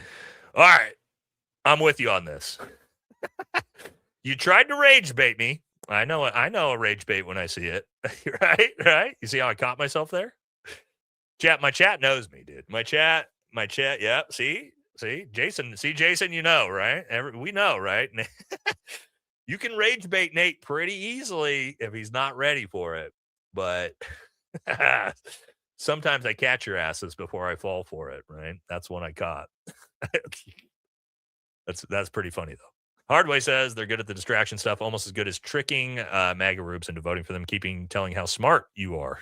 Yeah, it was that way under Democrats, too. That's the thing, guys, is it's like, I mean, blue MAGA is just as bad and will be just as bad when Democrats take power. It's going to happen, right? So it's both sides. There's just that demographic of people that's just the tribalist, cultist, people on the right and the left that we have to deal with. And yeah, Jenk says, I came when you said, hey, you're on great again. No, Trump said that. I was reading his quote. I don't give a shit. Like, here's the other thing, guys. Like, I don't give a shit about Iran. I don't give a shit about our greatest ally. I don't give a shit about any of these goddamn countries because I'm an American and I live in America and they are halfway across the world. Please stop spending my tax dollars on it. That's all I'm asking. Okay, I'm not pro-Iran. I'm not pro-greatest ally. I don't give a fuck about either of these countries. Stop spending trillions of our taxpayer dollars on it. Please spend it on America. God. Is like that the craziest thing ever? It's like we could and also Latin America. I don't care about Venezuela and Cuba and all these goddamn other countries. Please stop spending my taxpayer dollars on it. Okay, God. Nate, are you pro-life? I've been asked this before. You guys want my opinion on it? I've given my opinion on this one before. It's such a divisive thing. Am I pro-life? Me personally, yes, I am pro-life. I don't agree with abortion. However, I made this very, very clear. As a man, I do not believe abortion is an issue that is any of my fucking business. I think that abortion as a right should only be allowed to be voted on by women. I don't think men should have any fucking discussion in the matter. I think it's one of those issues. Strictly women get a vote on that because I'm not a fucking woman. I can't get pregnant. I don't know what it's like. I don't know how it would affect my life. I don't personally agree with it, but I'm not going to tell some woman she can't fucking have it. Okay. So that's the way it goes for me, right? Women can make that decision for themselves. It's not fucking men's business. Right. So let's just and that's the way I am. Okay. What I mean by that is my personal terrible take. Oh, look at this. We got a MAGA cuck in the chat. There it is. Another MAGA cuck in the chat. No, I need to control what women can do with their bodies. Oh, fuck you, you dork. You don't even have a fucking wife and no woman would fucking sleep with you to begin with. So what are you fucking concerned with, dude? Right? You're not going to get anybody pregnant. So shut the fuck up, right? You're a fucking little chud dork. Okay. But anyway, as I was saying, no, it's not my fucking business. Abortion is a women's issue, right? I don't agree with it personally at all. I would never support it in my own child, I guess you could say. But again, people get really upset when I give this take, and I don't give a fuck. Suck my fucking dick. That's my take. If you don't like it, pound sound, leave my fucking chat and fucking unsubscribe. Bow. See how that works? Crazy. All right. So there's my take on abortion. Very, very visceral, right? I think it's a fair take, though. I know, like, a lot of people get upset about that. I think that's a pretty fair take. Like, I don't agree with it, but it's not my business. That's a pretty fair take, you know? So there's that. Anyway, if you don't like it, go pound sand. I couldn't give a fuck less. All right, let's keep moving. Hopefully that's the answer you wanted, because usually it's not the answer anybody wants. It's like usually both sides are like, no, that's not right. So anyway, but I couldn't care less. Couldn't care less. That's just the way I feel about it. Let's keep moving. Oof, God, let's hope not. Let's hope not. Steve says, I thought Dementia Don said drill baby drill. He did. And then we didn't. And then we didn't. Yeah, and then we didn't. Correct English, thanks for always being here, says what they forgot to mention is that unemployment for native-born Americans is up. Here's some dough for a teaspoon of gas. Teaspoon of gas. Yeah. Yeah, I could get 1 gallon here with that. So thank you very much. David says, what's your thoughts on the OBL raid? Was actually OBL or was it someone else? I've always heard the conspiracies that I've seen the picture. I've seen the picture of his head canoed. So yes, I believe it was OBL. Now, as for who shot OBL, Nate's got a little bit different opinions on that than the official narrative, you may say. Yeah, the official narrative. Don't believe the official narrative. And by that, I mean the guy who's suing one of my friends for $25 million. He can go fuck himself. So there's that. Anyway. Yeah, God, you guys are asking me some really... Like, you guys are really getting me like, hey, let's ask Nate some questions that are going to get him in trouble with clips. That's what you guys are doing to me tonight, for sure. OBL, yeah, somebody help him in chat. I'm not going to say that out loud because YouTube likes to immediately demonetize your videos if you talk about that. Somebody help him in chat. Let's go. Brad says, thank you. What's the link or where do I find that Ice Barbie fired video? It's the strangest way to enter the live stream. It's only a couple back, man. Go to my videos. I think it's like 4 videos back. It's a picture of Marco Rubio dressed up as Kristi Noem next to Kristi Noem. You'll see it. I think it's like 4 or 5 videos back. It's pretty recent. Boogie says, you don't think there's a possibility for him to do anything bad enough that Congress would impeach him? Oh, yeah, of course. In 2026, as soon as the midterms are over, he's going to get impeached probably within the first week. Is there anything... and if there is, what's that thing? Oh, he's already done like 800 things that their Democrats are going to impeach him for. Love the show, by the way. Thanks, Nate. Yeah. So he'll get impeached like 17 times in the back half of the term.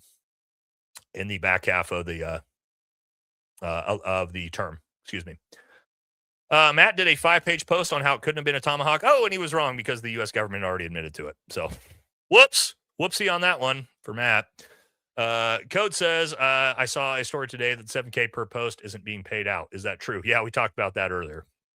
Tardio made a huge case. Yeah, again, like I said, Grand Bear, you just saw the reporter grill Donald Trump on it. As he said, the United States government and the Pentagon already acknowledged that it was a Tomahawk missile. Only we have those Tomahawk missiles. It was us. Let's keep moving. Again, this guys, you know, it is what it is. Just take everything with a grain of salt that you see online, please. Okay, so the Epstein Ballroom is a bunker. I have heard that. How long are the generals and admirals going to allow this? So I'm trying to think if I can tell you guys about this because of who I know this from. I can't talk about this. But yes, there definitely is a lot of, how do I say this? There is more underneath Washington, D.C. than you guys could possibly imagine. I'll just say that. Okay. And I'm not trying to be like Alex Jones conspiracy theorist. I'm saying that as I have someone I worked with as a coworker that okay, I'll stop. I'm going to stop. Gotta stop. But yes, definitely, I believe that's most likely an extension of a pretty big bunker that we have down there.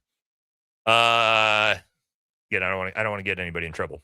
Anon says, what is it with MAGA thinking one-dimensional? The ruler of Iran isn't just a ruler. Yeah, it's also the Islamic Shia Pope, right? But we really do need to dig our shit deeper through the Middle East again. No, we don't. We don't need to. I think that's what you mean. Yeah, and again, you think that you're just going to kill the Ayatollah and he's controlling Iran? No, Iran has a president. The Ayatollah is a religious leader. Yulei says, Nate, my dad was an Air Force general, old school fire, earthquake.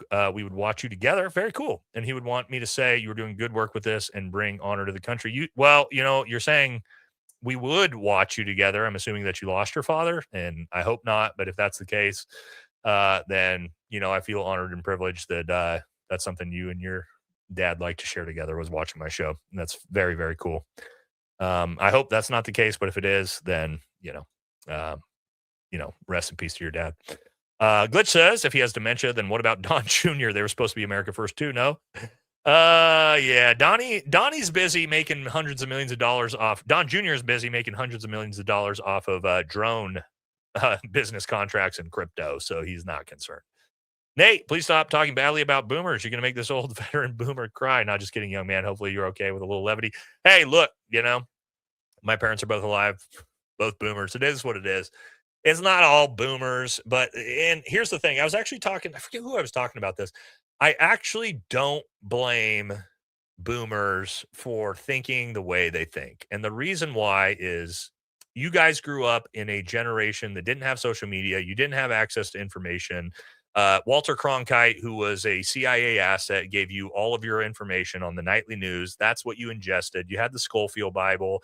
The Protestant church was obviously infiltrated. So everything was brainwashed into you. And there's no way you would have known better until now in 2026 with the access to information that we as Gen X, millennials, and Gen Z all have. And so I don't mean to beat up on boomers as if you guys are dumb. You just grew up in a different time with a different access to information. But I do really appreciate guys like you, or gals like you, I'm going to say guys like you, who are boomers, who watch independent media. That to me is the most impressive shit in the world, because you've rebuked 50 years of brainwashing and propaganda and are actually noticing. That is far more impressive than Gen Z watching Nick Fuentes, because they grew up in an era of noticing. Right. So hopefully that I explained that very well. You know what I mean? So again, when I say Fox News boomers, I'm giving you a hard time because they're the ones that are causing a lot of problems, but I don't actually blame that generation for why they think what they think. It's just, it is what it is. It was different times. You know what I mean? Kiwi says, NZ petrol, I don't know liters. What is that? $9 a gallon? Whoa. Shit, New Zealand's getting crushed, which makes sense. Ooh, sorry to hear that. God. Well, thank you for the gallon of gas that you donated to me. Oh, that's brutal, Kiwi. Sorry to hear that. Holy shit. Yeah, you guys got to get it shipped all the way there, right? You guys are going to take a beating from that. Somebody said, what's our generation's? Our generation has no excuse. Let me rephrase that. If you're a millennial and you're simping for MAGA, you're the fucking dumbest motherfucker on the planet. The dumbest motherfucker on the planet, because you grew up with access to information and you have access to all the independent media, and you are making the conscious decision to be propagandized. Yeah, that's way different. Way different than the boomers. Yeah, if you're a millennial or Gen Z and you're simping for this shit, yeah, like Nick Shirley at 23 simping for MAGA, yikes. That's a dumb motherfucker right there. Sorry, that's going to get clipped. There it was. I let it out. I knew I fucking was going to leave it out. God damn it. You guys always do this to me. Oh, well. And again, I don't think he's a bad kid at all. It's just dumb as fuck. So there's that. Okay, let's keep moving before I get in trouble. AJ says, who does Trump think he is with these white lace chairs? Liberace. That's funny, AJ. Cash fired FBI Iran experts. He can be very Iran. Where else did he do that? Oh, that's right. He fired the head of director of the FBI in Utah a week before Charlie Kirk was killed. Seems like Cash really's got a penchant for doing dumb shit like that, doesn't he? Yeah, he's really good at that. Tony says it took 20 years to replace the Taliban with the Taliban. Only took 10 days to replace Khomeini with Khomeini. Great show so far. Yeah, we are fast tracking. We're fast tracking the non-regime change on this one, at least, right? So at least we got that going for us. Yeah. Oh well, but we replaced Khomeini with a more radical Khomeini, so it's even better. Thomas says, well, I don't say this out loud. Are from Iberia. Genius. Nate, what do you think needs to happen for the public to push for positive change in our country's interests? AIPAC's got to go. All foreign lobbying's got to go. All corporate lobbying has to go out of politics. That is like step one has to happen. No more foreign lobbying, and that's through AIPAC in Qatar and fucking China and Russia and every other goddamn country, and no more corporate lobbying. So no, fucking all these corporations can't also fund billions of dollars to pay for our politicians, American corporations. Those two things have to get changed. Otherwise, nothing will change in America. Till we do that, we're fucked. Those two got to go. Because our politicians are just bought off and they're not going to act in America's interests, right? Because they're getting paid to not act into American interests, right? Because Monsanto, right? If you're getting lobbied by Monsanto, do you think they give a shit about the American people? Fuck no, right? So those are the two things I think got to change before we get any more, any actual positive direction. Maybe we could do it, but it's going to be tough. It's going to be tough to get there. But yeah. Okay, let's keep moving. The bill was sloppy and wouldn't have protected victims. What bill? I'm missing that one. Thank you, though. Sorry, we're probably past it. I don't remember what we were talking about with that one. H-Bar says, if you want to spend money to help people in your country, you're a communist. yeah. Or a liberal, right, that they call you. If you support billionaires making billions of dollars in foreign wars, you're a patriot. Yeah. I've said this before, like there's so many people on the right or MAGA that call me a liberal, even though I'm much further conservative than they are, because I would much rather have us spend our tax dollars on the American people than foreign lobbies and foreign wars, and if that makes me a liberal, then sure, I'm liberal. Cool. I don't have a problem with that. Call me whatever you want. My opinions don't change. Oh my God. If you want to win my heart over, because you guys know I got Rottweiler babies myself, it is Rottweiler puppies. Ooh, this is my favorite type of dog, and that's why they're my dogs. If those are your babies, then oh my God. If Trump sends troops to Iran, who's drafted first? Who's drafted first? Young Americans, age 18 to 27, probably will be the first round. Dylan says Iran is also one of the few countries that doesn't have a Rothschild central banking system. Oh, who else did? Who else doesn't? Oh, what's that other? Venezuela. Oh, that's right. Oh, who was the other one? North Korea. That's right. Isn't that interesting? Isn't that interesting? The last remaining countries that don't have a Rothschild central bank are the ones that we're invading. Oh, just no coincidence there. No coincidence, everybody. No coincidence there. But yes, you're correct. Bobby says, I'm watching Black Scout. Yeah, I love Jack. He is waking my old Reagan ass up. You guys stay in the fight as long as you can. These youngsters need reality and clarity. Yeah, Jack's got great content, man. Like me, like if you watch me, I'll tell you this. If you watch me and you like my content and my takes, you will like Jack. Because me and Jack are very aligned on a lot as conservative veterans who are obviously not pro-MAGA. So I would highly suggest you watch him if you don't already. Have you seen Asmon? Yeah, dude, Asmon. I like Asmon. I always have. I've been watching him for his video game content since I was, 20 years almost now, 15 years. He just does like politics. Who's watching Asmongold for actual, like, real information on politics and foreign conflict? Take it with a grain of salt. Well, the Ides of March this week. AOC is good on some things, but I pray we nominate RO. Mate says the most disgusting thing is that they tried to make MJ dirty with a photo and they blurred out the kid's face. Oh, Michael Jackson. Oh, guys, I was working on an entire episode about how Michael Jackson got exonerated by the files, and then we decided to invade Iran, and so I got sidetracked, just like everybody else did. Yeah, we did MJ dirty, didn't we? Michael Jackson. God, we fucked him over. When the dude was literally trying to protect kids in Hollywood from these fucking pedophiles, and they ran him down and framed him as what they are. Sad. We failed. We failed Michael Jackson so bad, guys. Very, very sad. Hopefully he really gets vindicated through some big exposés eventually. Really sad. Now that we know what we know. But anyway, this is a hilarious profile picture. Newport Newsom.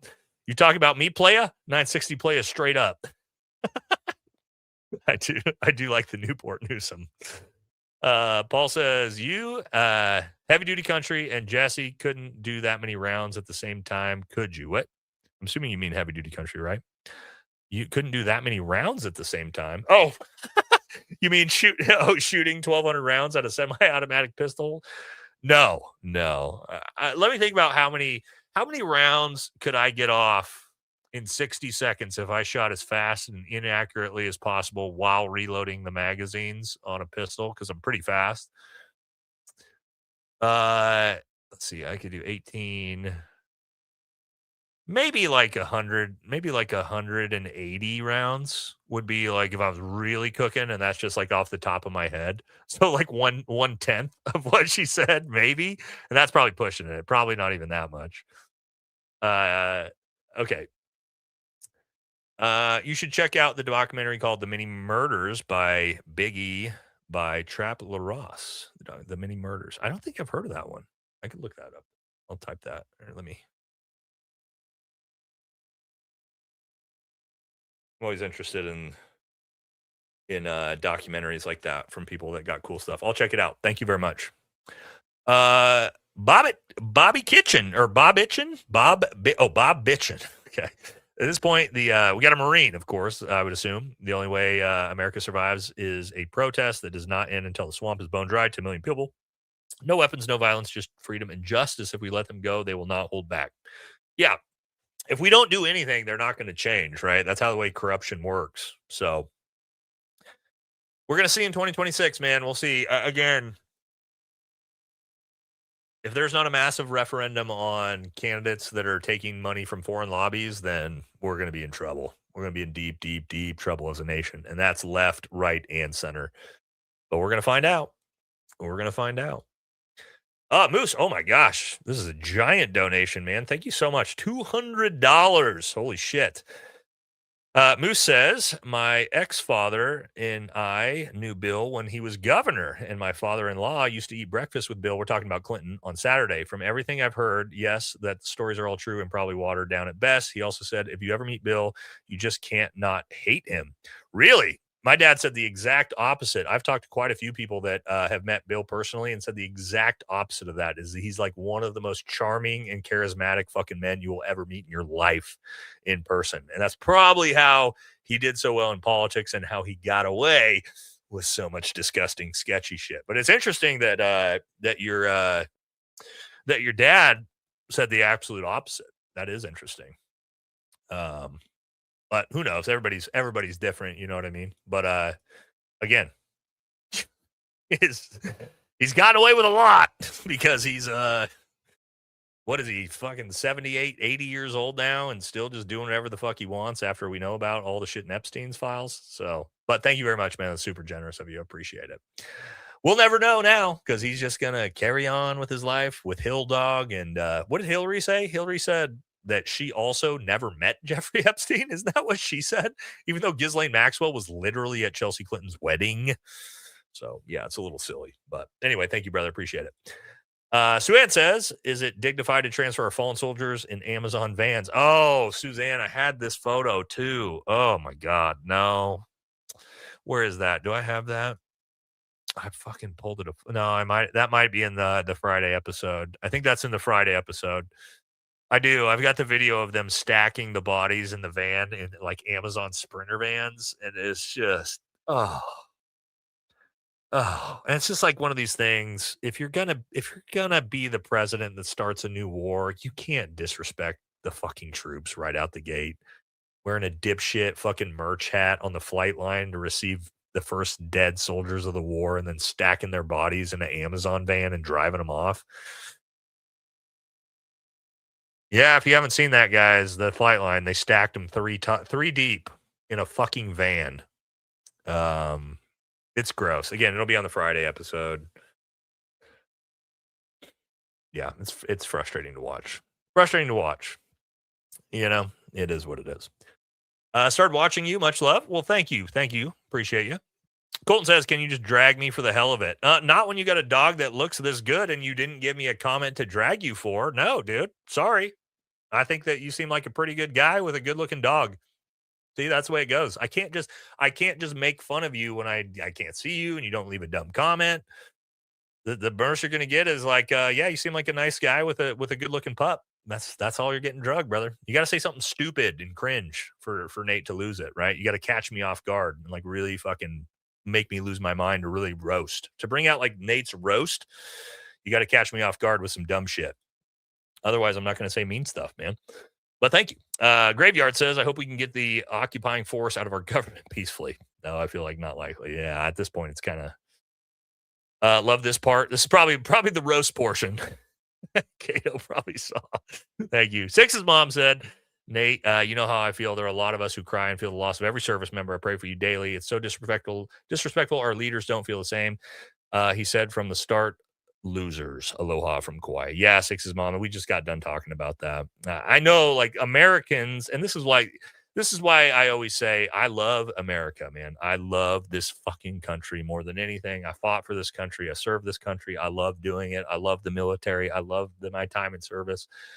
And I love America and Americans. And I hate the fucking government more than anything in the world. And I think that you can do both of those at the same time. And I think a lot of you probably are with me on that, you know? So, but thank you, Six's mom. Appreciate you always being here and supporting the channel. Reset Government says, at what point do we start talking about the legitimacy of this government? Wait, start talking about the legitimacy of this government. Are we even talking? Is legitimacy even a word in the discussion at this point? I thought we were like 8 months past legit. I didn't know legit was even something we were even considering at this point. I thought we were way past that. Bobby says, bring the Snickers to your mouth, not the mouth to the stickers. The veins aren't the same. Oh my God, dude. Bobby, dude, with the heater right there. That's a great gay joke. Thank you, brother. DCG says, hey, Nate, have you checked out the new propaganda and CO video that links this war and Trump shooting in Pennsylvania? His videos are incredibly informative. The new propaganda and CO video. No, I haven't. I haven't seen that. I could see how this potentially is going to be linked. Maybe if I like really deep dove on it, but I'm not sure. Kelly Norman says, if you don't know what you're doing, neither does your enemy. Sun Tzu, Art of War, right? Is that what Sun Tzu said in Art of War? Distract your enemy by not having any fucking clue what you're doing yourself. That's the Trump zoo. Trump zoo, you know? That's fucking funny, man. That is a funny comment. Good one for you, Kyle. Or Kylie, sorry. I'm assuming Kyle. I don't know. Kylie Norman. Okay, Kylie. God's Country says, hey, bud, have you seen the AI Goy Shabbat Shalom YouTube vids with Candace? Hilarious. If you laugh, send to Jesse and Ian Carroll. Stay strong. But I have not seen those. I'll be on the lookout for them, though. I'm sure I will see them because that's probably in my algorithm, but I haven't seen them yet. Thank you. Keep up the good work. Thank you very much, Super Lineman. I appreciate it. Thank you. Austin Thrash says, you're a racist and a fascist. I figured I'd pay you. Jesus Christ, dude. I'm actually the polar opposite of that. If you watch Nate's channel, Nate is the guy who doesn't subscribe to Islamophobia and doesn't subscribe to, I don't know, all the shit that's going on in our government where we have complete control of the government over the executive branch. I'm kind of the opposite of those things. If you actually, I know you're being funny, but if you actually watch my content, I'm probably like the most polar opposite racist you could find in the conservative area. I'm like, so all the time, I'm constantly talking about how, what do I talk about, guys? It's not a Christian versus Muslim, a black versus white fight. It's not the Muslims. It's not Islamic phobia. It's like, I'm never subscribing to that shit. But anyway, thank you for that. Hopefully you're kidding. Goyam there, I said it, chat, and thank me, Lever. Love the channel. Keep it going. Thank you, Rick Rosta. There's a BP style sewage spill in Baltimore too. I haven't seen that. I'll be on the lookout for that. Austin says, love your streams and how you take the reasonable, logical route. Okay, so he also was the one that dropped this comment. So now I know you were being facetious. I appreciate it, brother. Thank you very much. Love from 2327 Infantry. No slack. Hell yeah, man.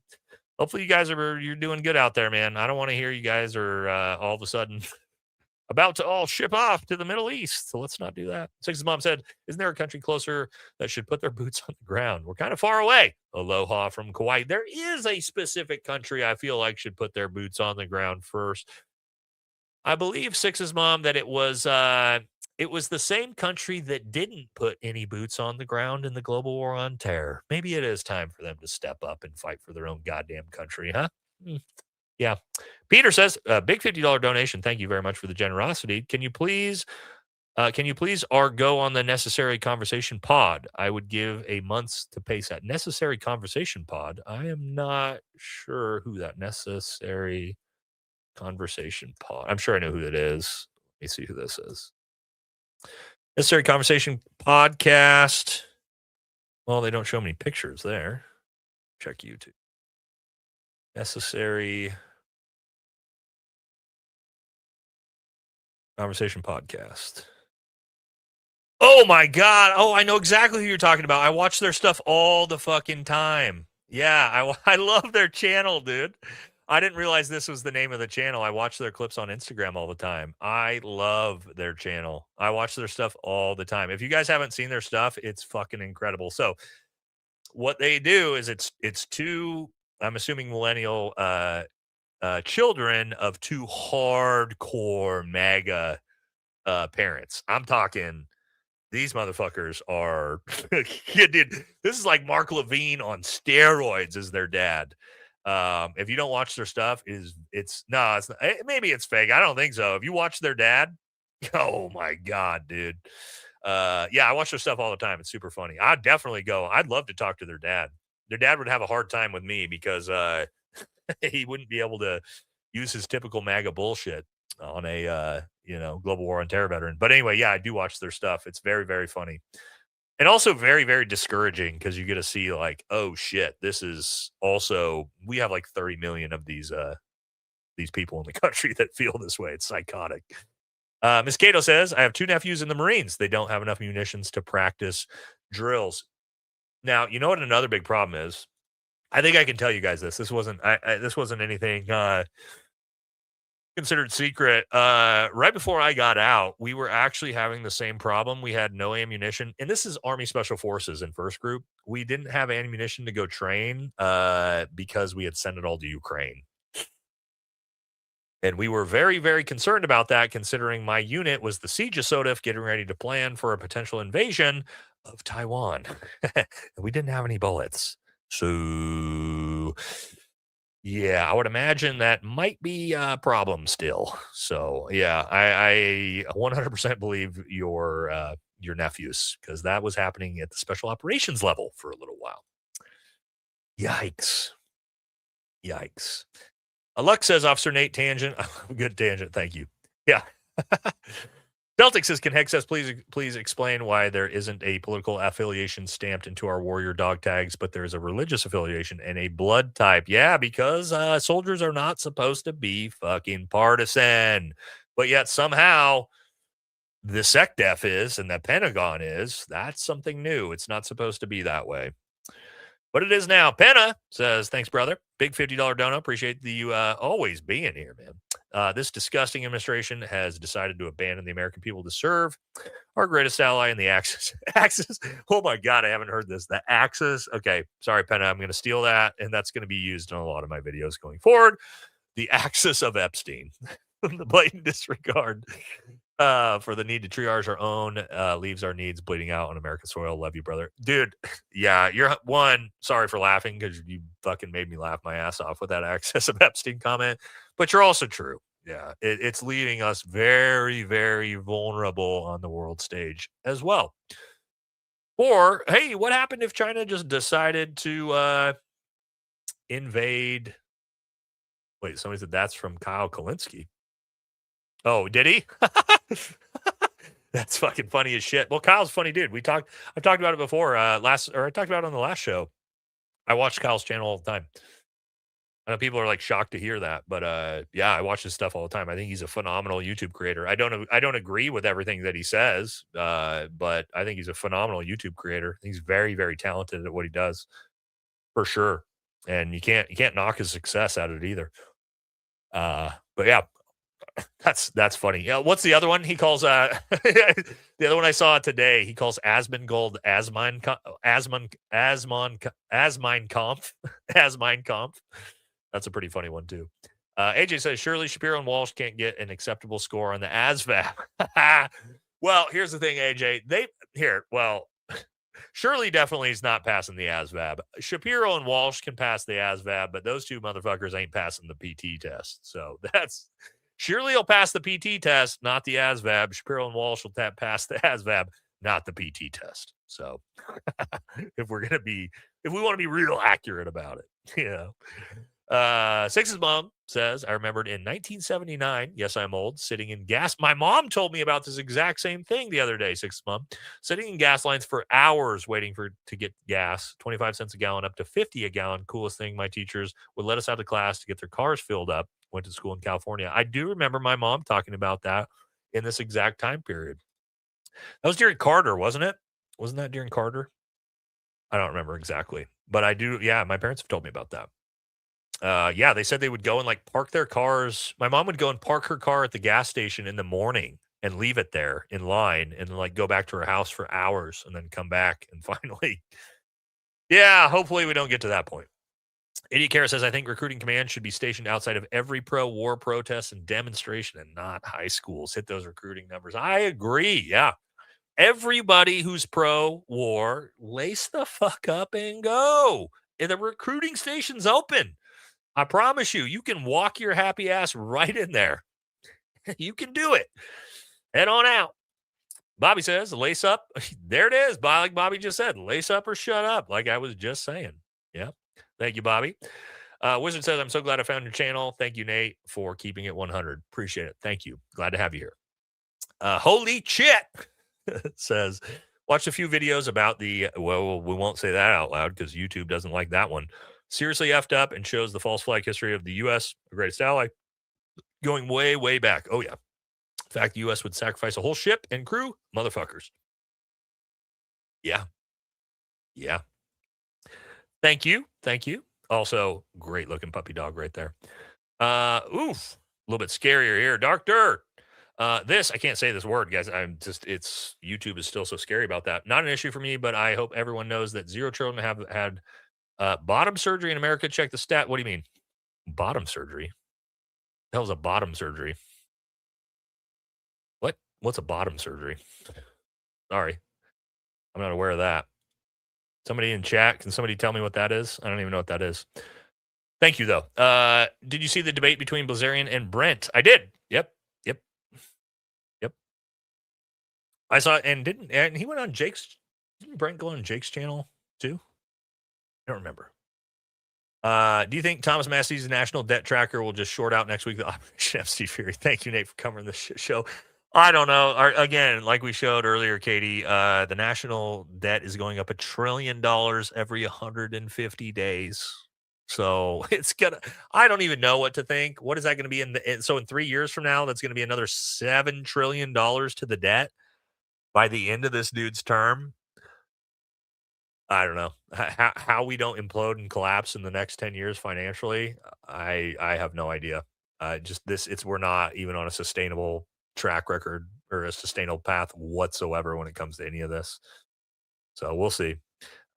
Is there a YouTube channel that goes over TTPs for learning and shit? Yes. Trench Grenade has a pretty good channel for that. If you're just looking for, and again, you guys are going to be shocked when I say that, but I do like Trenchy. Trench Grenade actually does a pretty good job with all this stuff. What's he doing right now? American Partisan, Survive the... he does a lot. He's still doing a lot of this stuff. So yeah, I'll put old Trenchy boy up here. Put him in the chat. There it is. Check him out. He actually does a lot of stuff that's like TTPs based and like general military based stuff. That's pretty good. So I'd watch him. A lot of people will be shocked to hear that I like Trench, but I do. There's that. It is what it is. I like Trenchy boy. But yeah, he's a very good source for that. For like TTPs and like the general type of battle drills and stuff that you're asking about. Okay. Uh-oh. Where did we go? Okay, here I'm back. Puppy says, his two chihuahuas right here. Chihuahuas are the best, Nate. There's nothing better in my world than the two boys, Diesel and Gizmo. Well, they're probably friendly, man. So I think what it stems from is my grandma. When I was a little kid, like 4, 5, 6 years old, my grandma had a little chihuahua that was mean as fuck. I mean, mean. And it fucking bit the shit out of me underneath the dinner table one time. Like, bit my fucking foot hard, like bleeding when I was a kid, when I was sitting down at dinner. And ever since then, that's been like the one dog that I've been like, ugh. I don't like them. But if you've got little sweet babies, I don't care what type of dog they are. Then I love them. Also, I love the kitties too. You guys know that as well. My bad. I worded that weird. I meant to as a question. Do we need to get in ourselves in the Middle East again? Obviously not. Yeah, no. Fuck no. Fuck no. No. Hey, do you guys know before 1948, the United States wasn't involved basically in the Middle East at all? Britain was in there fucking shit up, of course, because that's what they were doing back then, imperialistic Britain. But did you guys know the Middle East, before we got involved there, incredibly passive and also just like not a threat or issue to the West or the United States? Did you guys know that? Iran was a democracy before 1953. We kind of forget that, we had no problem with the Middle East or Islam or Muslims at all before 1947 and 1948. I wonder why that is. I wonder why everything changed. Why did everything change in 1948? I don't know, but before that, no, we had absolutely no problems whatsoever with the Middle East. Crazy. Oh, I wonder what could have happened. Yeah, anyway. Make PDFs afraid again. Yeah, we need to do that for sure. Thank you, Phil. Vincent says it's safe to use an AT4 from a Humvee or a MATV gunner turret. A MATV gunner turret, maybe. You got to be concerned with the backblast, right? You don't want the backblast to potentially go down into the vehicle. I would say don't do that. But like in a pinch, if you had to like shoot down a helicopter or something, like, yeah, probably you could probably send it. But like, yeah, I wouldn't want anybody behind you or probably in the back of the Humvee with you. So yeah, probably not the best idea. I think it's probably doable, but I wouldn't test that out. Okay. Gigi, thank you so much for the comment or the donation with no comment. Theresa, am I saying that right? Do you believe that TPUSA is saying that this is what oh, we covered that last week or a week or so ago, is saying that this is what Charlie would have wanted? Do you believe it? No, I don't believe fucking when dipshit little turd racist fucking bald dork Blake Neff says Charlie Kirk would have supported this war. No, he fucking wouldn't have. You know why? Because there's 100 goddamn clips of Charlie Kirk saying he was super anti-war in Iran. He was so anti-war in Iran that he's the one that went into Trump's office during the 12-day war and convinced him to stop the war with Iran. So, no, I don't believe that scumbags over at TPUSA, that I don't believe what they have to say about Charlie Kirk supporting this war. Because Charlie Kirk was probably the biggest voice in MAGA that was anti-war in Iran. So, and we've shown like 10 clips of that on the channel, So no, disgusting to see them do that, by the way. Just completely fucking shitting on his legacy and rewriting what he believed. Great friends. You're really good friends, Blake Neff and Andrew Colvett, you fucking dipshits. Hate to see it. Hate to see him. Hate to see Charlie, who was, again, someone who I hardcore agreed on this specific issue with, just get his legacy fucking shit on by them. It's fucking gross. Absolutely gross. Hate to see that. What's your opinion on our greatest ally or Trump just sending a nuke? So shout out to my son at 29 Palms. So we talked about that earlier. United States Marine Corps mom, and I love to see that you're supporting your babies as they hopefully don't have to go fight any conflict. We talked about that there's three options that are potentially going to happen here in the Iran war. Okay. The first being the United States in about 2 to 3 weeks surrenders and then declares victory because we just have no strategic victory at our hands whatsoever. So the air campaign does nothing. We give up, we capitulate, we surrender, and then Donald Trump somehow says this is a victory by replacing Khomeini with Khomeini. We move on with our lives. 2, we say fuck it. We're going to regime change, and we go to a 10-year ground invasion war. We lose 150,000 soldiers probably. Or 3, Israel and the United States potentially nukes Iran as a Japanese World War II style, force them to capitulate. So I do think that's a definite possibility. If it does, it'll rewrite the entire world and make America and our greatest ally literally an enemy to the entire world. And if that happens, prepare for a very, very different future than we all sort of expected to have happen in this country. So God forbid that we did that. We do that. I hope to God we don't. But is it a possibility? 100% a possibility. Scary stuff. I would prefer option 1, right? The United States gives up, declares victory. We all pat fucking Dementia Dawn on the back and say, good job, buddy. You did it. And then we can focus on this country, right? So I'll fine with that. I'll be fine with that. You know, I'm not going to be fine with it because we've already had a bunch of U.S. soldiers being killed, but I mean, it's better than the alternative, obviously. Okay. Vincent says, is shooting down a drone downrange sketchy because it might be a chemical weapon? No. So the way you actually shoot down drones, this is a misconception. We have drone busters. We had them when I was in Afghanistan. And so they're actual, what it is it's not an actual gun. You're not trying to shoot the drone down with an M4. What it's doing is like shooting electrical waves that are shorting the connection from the drone to the drone operator. And what happens is when the drone loses connection to the drone operator, it doesn't know what to do. So it just comes straight down. And then once you bring it straight down, you just go collect it. So that's how you do counter drone. So there you go. You learned something today, hopefully. But yeah, you're not trying to shoot down drones with an M4. It's an actual dedicated counter drone weapon systems that we have. So that's the way that you bring the drones down safely, I guess you could say. Why did Epstein and MJ go to Walmart at the same time? One went because he heard toddlers' clothes were half off, and one went to buy a wood chipper. Oh, God. Ryan the guy says, I voted for Trump because he said he was going to drain the swamp. Yeah, I know. It didn't happen, did it?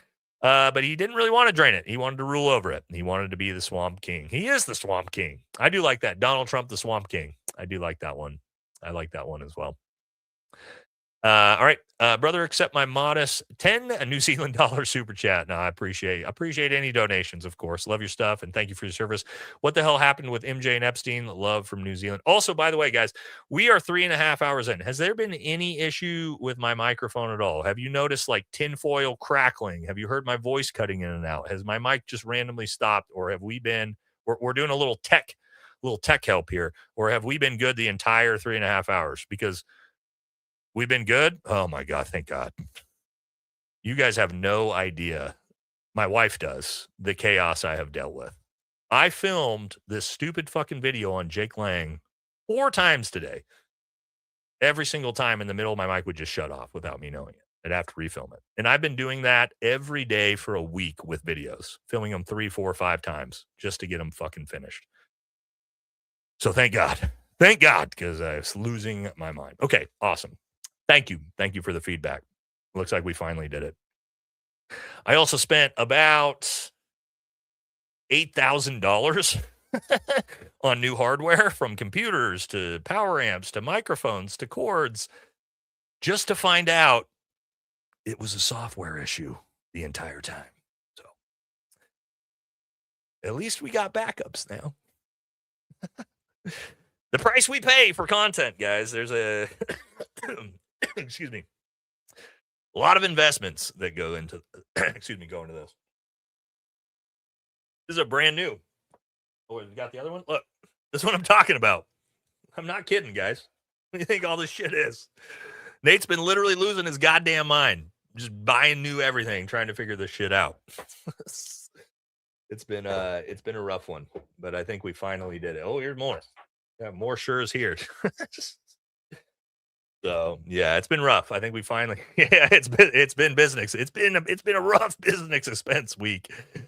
buying a lot of shit that just wasn't even the problem at all. But anyway, whatever. We're setting up at the new house. We're actually closing early, so we're moving into the new house in 2 weeks. Have a full podcast studio that's way bigger than this. And the cool part about that is I'm going to have the regular podcast studio like this, and then I'm going to have a full built out collab podcast studio. So we're going to have guests. We're finally going to have guests. We're going to have a real podcast studio that I can actually start having the guests on in person for the show. So that should be fun. We're finally going to do it. So I need all this extra stuff anyway. But it is what it is. Okay. Let's keep moving. Where were we at? I think it was this one. Moose says, no, they said the same thing. Your dad said everyone loved Bill when you met him. Yeah. They did. Loved him when they met him. My dad didn't like him personally, but said when you met him in person, very, very, very charming. GTFI Nate, what are your thoughts as to how Iran, as the massive underdog, is conducting themselves in the addition of the conflict war, since no one knows about this? I mean, look, they're getting shit rocked too. They're getting bombed to hell, but like just bombing people doesn't win wars. It just doesn't. And so we'll talk about it on Friday. I'm going to show you what Tel Aviv looks like, because it looks like Gaza. So they're hanging in there, and they're not giving up from the sounds of it. So they're doing far better than I would have expected, by the way. It's pretty concerning for the United States. It's also making the United States look a little bit weak militarily, which I don't like to see. I do not like to see the United States with its pants down on the world stage militarily. Not a fan of that. Not a fan of that one bit. Here they are looking for bodies at Zorro Ranch today. Is it a serious search? If so, who's nervous? Oh, are they? They finally, the owner is finally going to let people out there. But who's looking for it? That's a good question, right? Like, is Kash Patel? Is Kash Patel's FBI looking for the bodies? Because to your point, if that's who's looking, I have a feeling we're not going to find anything. Not going to find anything. Right. So, yeah, good comment. But God, if it's the government, yeah, I don't think we're going to find it. Can you roast this birthday boy? Can I roast your cute little, looks like, was that a working dog, German Shepherd or Belgian Malinois? No, I can't roast your good boy. I don't roast good boys. I can't do it. Sorry. Belmont says, want to play some video games and game homies. Yeah, be game homies. I mean, if you're good, how good are you? You going to carry me? If you're good enough to carry me, then hell yeah. We are going to start the gaming channel eventually, guys. We're getting ready to move, so I got a lot going on, but we are working on getting there, okay?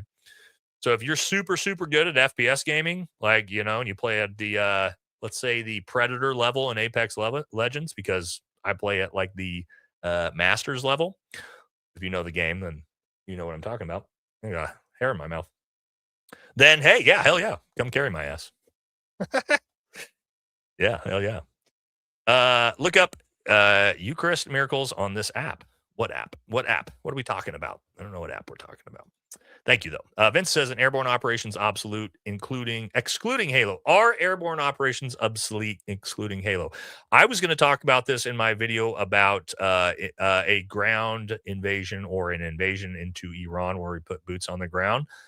Kind of, yes. And let me say why. Okay, so and I don't want to give away too much because we're going to really deep dive it in the episode, but let's think about Iran. If we want to actually put boots on the ground in Iran, can we just roll tanks into Iran? Not at the moment, because you got to bring them in through Herat in Afghanistan, and we don't have access to that. What would you have to do? Potentially jump them in, right? So what you need to do is potentially jump in the 82nd Airborne Ranger Battalion to do airfield seizure, right? You got to seize some airfields to be able to then bring in things through air, right? You got to bring in your vehicles, your tanks, whatever you need to do through your C-17s. What's the problem in a place like Iran or a first world nation is if you do that, okay, you want to do airfield seizure and you take some Iranian airfields and you try to set up a mock military base. What do you think is going to happen immediately on day one, the second you take that airfield? Anybody know? Anybody know what's going to happen if you try that in a first world country like Iran? What's going to happen to your airfield? Who's got it? They're just going to, they're going to immediately smoke you with ballistic missiles. Just immediately. Like you're just fucked, right? You can't, it's not Afghanistan. It's not Iraq. You can't just roll in there and set up bases and hope to be good. They're just going to bomb the shit out of the airfield and then you're fucked. So that's not really a way in. So to your point, like just mass infilling troops like that, in a first world when ballistic missiles exist, it's different than World War II, right? Nazi Germany. Yeah, probably not. It's probably not a thing, man. So now, hey-ho insertion through special operations, of course, is always going to be useful but that's at a special operations level. It's much lower level. You're trying to get in clandestinely, right? If I'm going to come in through military free fall, I'm trying to come in at night from, 24,000 feet in the air and 20 miles offset. And so nobody knows that I actually ever even came into the country. So that's where that's relevant. But as for just trying to, jump in a bunch of troops and set up airfields and bases, no, you're just going to eat ballistic missiles and just get shit wrecked the second you try to do it. So anyway, just some things to think about as we think about how we're going to invade Iran, right? Because I don't think our government's thinking about it. I don't think our Pentagon is thinking about the basics that Nate's talking about here. But who knows? We'll find out. Hey, Nate, did you see the IG post from the White House of a bunch of movie and video game clips? Cringe as fuck. No, but they're always putting out the cringeest shit in the world. So I'm sure I will see them here in the next day or so. Bobby says, my uncle was the Marine, 2 tours in Vietnam and then the CIA, not trying to steal valor. Great show. When does the game channel go live?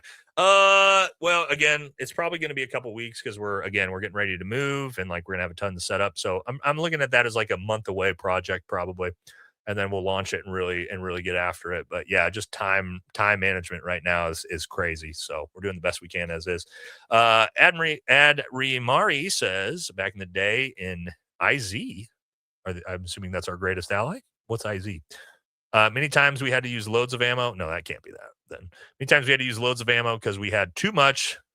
So we just did a bunch of ranges. Never sit at surplus, short of surplus, repeat. What's the point? Yeah, I'm not sure what you meant by IZ, but yeah, I mean, that can happen too. I mean, there's a lot of, we call it a spendex, where you just shoot all the ammo you have because you don't want to return it back in. It's a pain in the ass. So there is that. AJ says, new government seizure of corporate assets and property that stole from our taxes. It's the only way for us to stay alive. AJ, do you know what other country did that and actually basically took their country out of extreme poverty and then rebuilt it into the most powerful country in the world? Do you know what country did that, guys? To AJ's point, I'll just see if we have any historians in the chat that'll drop that one. No. There's a very specific country that seized all of the corporate assets and the banking money from a certain demographic and rebuilt their country to become the most powerful country in the world at the time. Yeah, that's the one. That's the one. Do a little history work into Weimar, Germany, and you'll learn a lot. Yeah. Turns out it was very, very successful until it wasn't. But, Rudy says, when can we get you and Jake Twig on another live? Love you both. I love you both. I don't know. Jake's not doing a whole lot of content right now, I don't think. I think he's pretty busy. I do talk to Jake. Jake's my buddy, but I haven't seen him doing a whole lot of stuff. He does do his weekly stuff. We could probably get back together pretty soon. I always visit him when I'm out in Texas. Ashton says, I sent SC to that pod to have you on. Reach out. A super chat to that pod? Oh, really? Did you? Okay. All right. We'll see if we'll see if I can get a hold of him, man. I would be a rough guest for mom and dad on that one.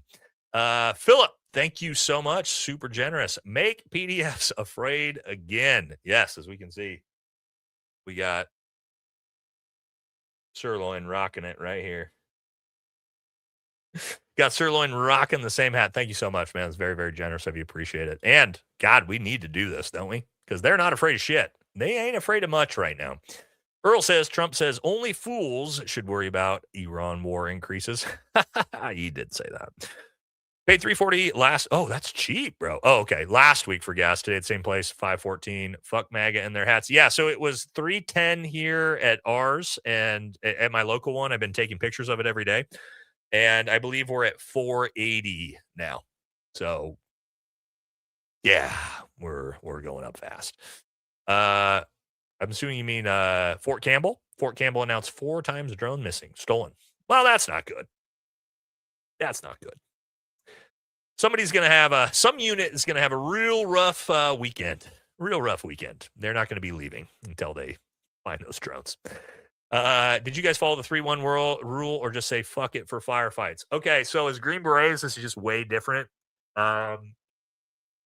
We don't ever have 3-1 in numbers, right? Because we only got 12 guys on the ground and we're working with partner force. So the way we justify it, the near ambush I was in 2018 with my teammates, it was 5 Green Berets, all the Afghans laid down and quit, and against 10 Taliban. And we ended up killing all 10, me and my teammates by ourselves without the Afghans. And so that was a 1-2 disadvantage. So you're going to be in positions like that sometimes as a Green Beret. But we have air power typically as Green Berets. So that's how we sort of like make it 3-1. We don't actually usually have those numbers, but yeah. I mean, you guys, I don't talk about my my military stuff very often, but I could show you guys those that are new to the channel, like my Valor Award citation sometime, that just tell the stories about what happened in those situations. But yeah, so we don't always have that 3-1 advantage that you're looking for in like the infantry. Sometimes it's just like, we got what we got as Green Berets, right?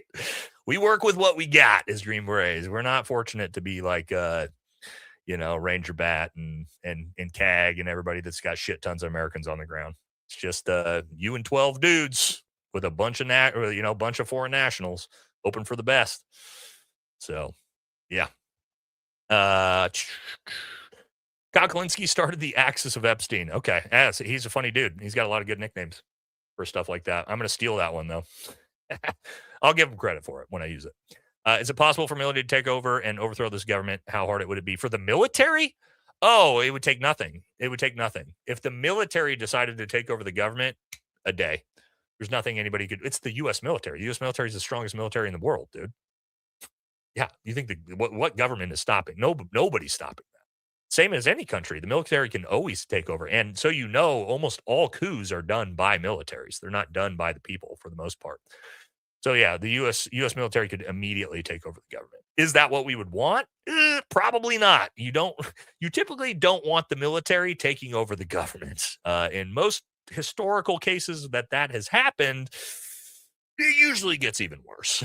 So yeah. That's why we have separation of powers and things like that. But yeah, if the government and the military was just like woke up and was like, nah, dude, we're done. We're taking Washington. Yeah, there's nothing anybody could do to stop that. Of course. But again, it wouldn't be a good thing. We don't want to cheer that on either. That's also very, very scary. Yeah, very scary to have the military take over your country. Because keep in mind, when the military takes over, look at Iran, right? The Revolutionary Guard, the military essentially controls the country. Once the military controls the country, you can't take it back for the most part. It's gone for good. So typically not what you want. Now, if like George Washington, when the founding of the country, you might get some leader that gives the power back to the people, which George Washington did, which is just not normal. But yeah, like MPS says here, they're historically about the only time it's ever happened is under George Washington. It never really happens outside of that. Vincent says, sorry for being a boot, but do you utilize TTPs you use in real life in games? Like, yes, I do. 100%, bro. 100% as an FPS gamer, I can promise you. The way 100% the tactics in CQB 100% transfer to FPS gaming. Knowing how to pie corners, like all that stuff, use cover, all those different things, it's 100% transferable. 100% transferable. For sure. It's not completely the same because video games you can do all kinds of crazy shit, like wall jumps and stuff, but from the actual straight up gunfighting, Yeah, actually, it's a lot of transferable skills there. WWD, yep. Hot Whisperer says all the people in this administration talking about Iranians in Iraq must have read old TK's book. Yeah, Tim, we need to enlist Tim Kennedy. You know, Tim Kennedy was taking on 400 Iranians by himself in his book. Maybe that's what we need to do. We got to deploy Tim. We'll just jump in and by himself. He'll just win this war by himself. For sure. Orange says, Marine Corps, mad moments, expend all your ammo. Yeah. Spendexes. Second Muradiv can take Iran in 2 weeks. Yeah, probably not. Probably not. Yeah, I love the Marines, but yeah, ain't nobody taking a country with 100 million people in 2 weeks. That's not a thing. Vincent says, will convoys be targeted by OPFOR in a LSCO conflict? I mean, I don't know. Probably. Hard to tell. Nationalist. Hey, Jack, I can't even say this. Holy shit, I can't even read that, dude. So, sorry, brother. Can't even read it. Dogs and cats, good people love them. 100%. I do not. You know why? My dad said this to me the other night. I think I told you guys this. My dad said when we were talking about Trump, he said, I just don't think anyone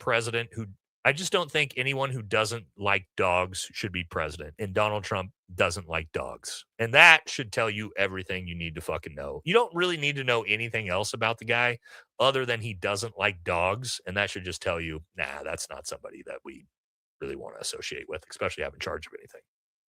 You don't like dogs, then, yeah, me and you, I'm not going to like you for sure, because it just tells me you're probably not a good person. What do you know about the 1959 revolution in Cuba led by Fidel Castro? Quite a bit, because, it was actually U.S. Army Green Berets that were involved in going down there and schwacking Che Guevara. So, yeah. But it's a conversation for a different day on that one. Oh, but maybe not, because we're probably going to invade Cuba next. So we might actually have this conversation pretty soon, historically, because Lindsey Graham is trying to get us to. Yeah, does he have a dog? Have you seen? Yeah, he's the only president who's never had a fucking dog in the White House. Yeah. That's presidents are supposed to have the White House dog. He doesn't like dogs. The more you learn. Yeah. But yeah, we may be talking about this in, I don't know, a month from now, if Lindsey Graham gets his way. I'm coming into the live late, but Trump is making Erica Kirk an Air Force board advisor. Yeah, we talked about that. You'll probably, if you watch from the beginning, we talked all about that. It's dumb. Appreciate hearing the rare moments. You share your military experiences. Love your channel. You're such a cool dude. Thank you very much. Yeah, we don't talk about it very often. I've just never been that way. Even when I did specifically military content, I just don't talk about my service a lot more, but like my military, the war story thing, I never liked the go on podcasts and act like you're a war hero grift that so many of the SOF veterans have done. So I've just never really talked very much. I've told my stories, some stories here and there, with buddies on different podcasts, but very, very rare for me to do it. So almost never on my own channel. If I don't think I've ever told almost any of my combat stories on my own channel. It's just not my.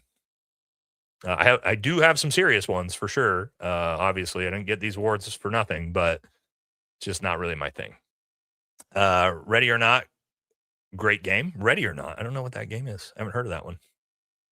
I think you would really like Insurgency Sandstorm, realistic FPS, but it's not too real. It's also not fun. Yeah, right now there's not just. I mean, I played Apex for so long, that was my game. And there's just not really a computer FPS game that I'm really into right now. That's part of the problem too. Yeah, I play COD here and there as well, but Trump doesn't have a doghouse. Yeah, or dog. Candace and Nate are my favorites. Good balance. Appreciate it. Thank you. And okay, we made it. Last one. Vincent said advice to qualify with the 249. Qualify with the 249. Oh, well, I mean, will you guys qualify with the 249? What? We didn't qualify with the 249. I mean, it's a machine gun, right? So it's like, it's die, motherfucker, die, right? So that's all we ever really trained with to qualify. We didn't qualify with the 249. We just learned how to use it. So, but yeah, give longer bursts than you think you need, right? And when we say that, right, that's the military thing where You hold down the trigger to the machine gun, you go, die, motherfucker, die. Then let your finger up. For those of you who didn't serve, you get behind the machine gun, a lot of guys are like, brah, oh, it's scary. Brah, oh, it's scary. But if you hold it down, you get some actual rounds down range. So, all right, we did it. This was 4 hours. Okay. Could have been longer. Could have been a lot longer. I cut this episode way short because of I wanted to keep a lot of the good stuff for Friday. Okay. Tim Kenny could single. Yeah, probably.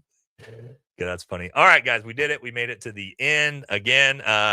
Next, we may have a live before Friday if we're going to do the Vet Bro drama live. Okay, I'll let you guys know. But if not, Friday's live again. We're going to have a big expose on the Iran war with Anthony Aguilar and me, maybe another guest. And we're just going to deep dive this thing. Just a couple Green Berets. Should be interesting because he was a Green Beret lieutenant colonel. So he was a high ranking officer that was dealing at the strategic level of command with a lot of the stuff. And then I was a high senior NCO. So we'll be able to have sort of that balance and understanding from two different perspectives. Should be a very, very cool conversation. And we're going to talk about a lot of sketchy shit. We'll probably be moving over to Rumble pretty early on that one, to be honest, because yeah, But all right, guys, that's going to do it for this one. Thank you all so much. Thank you for all of the. We got one more here. I demoed the mini me in 1981 249. Hell yeah, man. All right. I think I got them. Oh, let's make sure I didn't miss any over on Rumble. We had one or two. Trees 301 said, great. Now I got to wash my eyes out with bleach. Thanks, Nate. And then Ballbuster says, we have to send the Alaska Avenger over to Lang. Oh, yeah. I like the Alaska Avenger. JD got me turned on to the Alaska Avenger. Pretty wild story there. Okay, we did it, guys. Again, we'll be back Friday with a very, very cool episode. Friday, 5 p.m. Pacific time. We'll have some videos out between then. And yeah, that's going to do it for this one. And I'll catch y'all in the next one. Have a great night. Be safe out there. If it's Friday night and you're headed out to do anything, be safe. And yeah, we'll catch y'all in the next live. See you guys.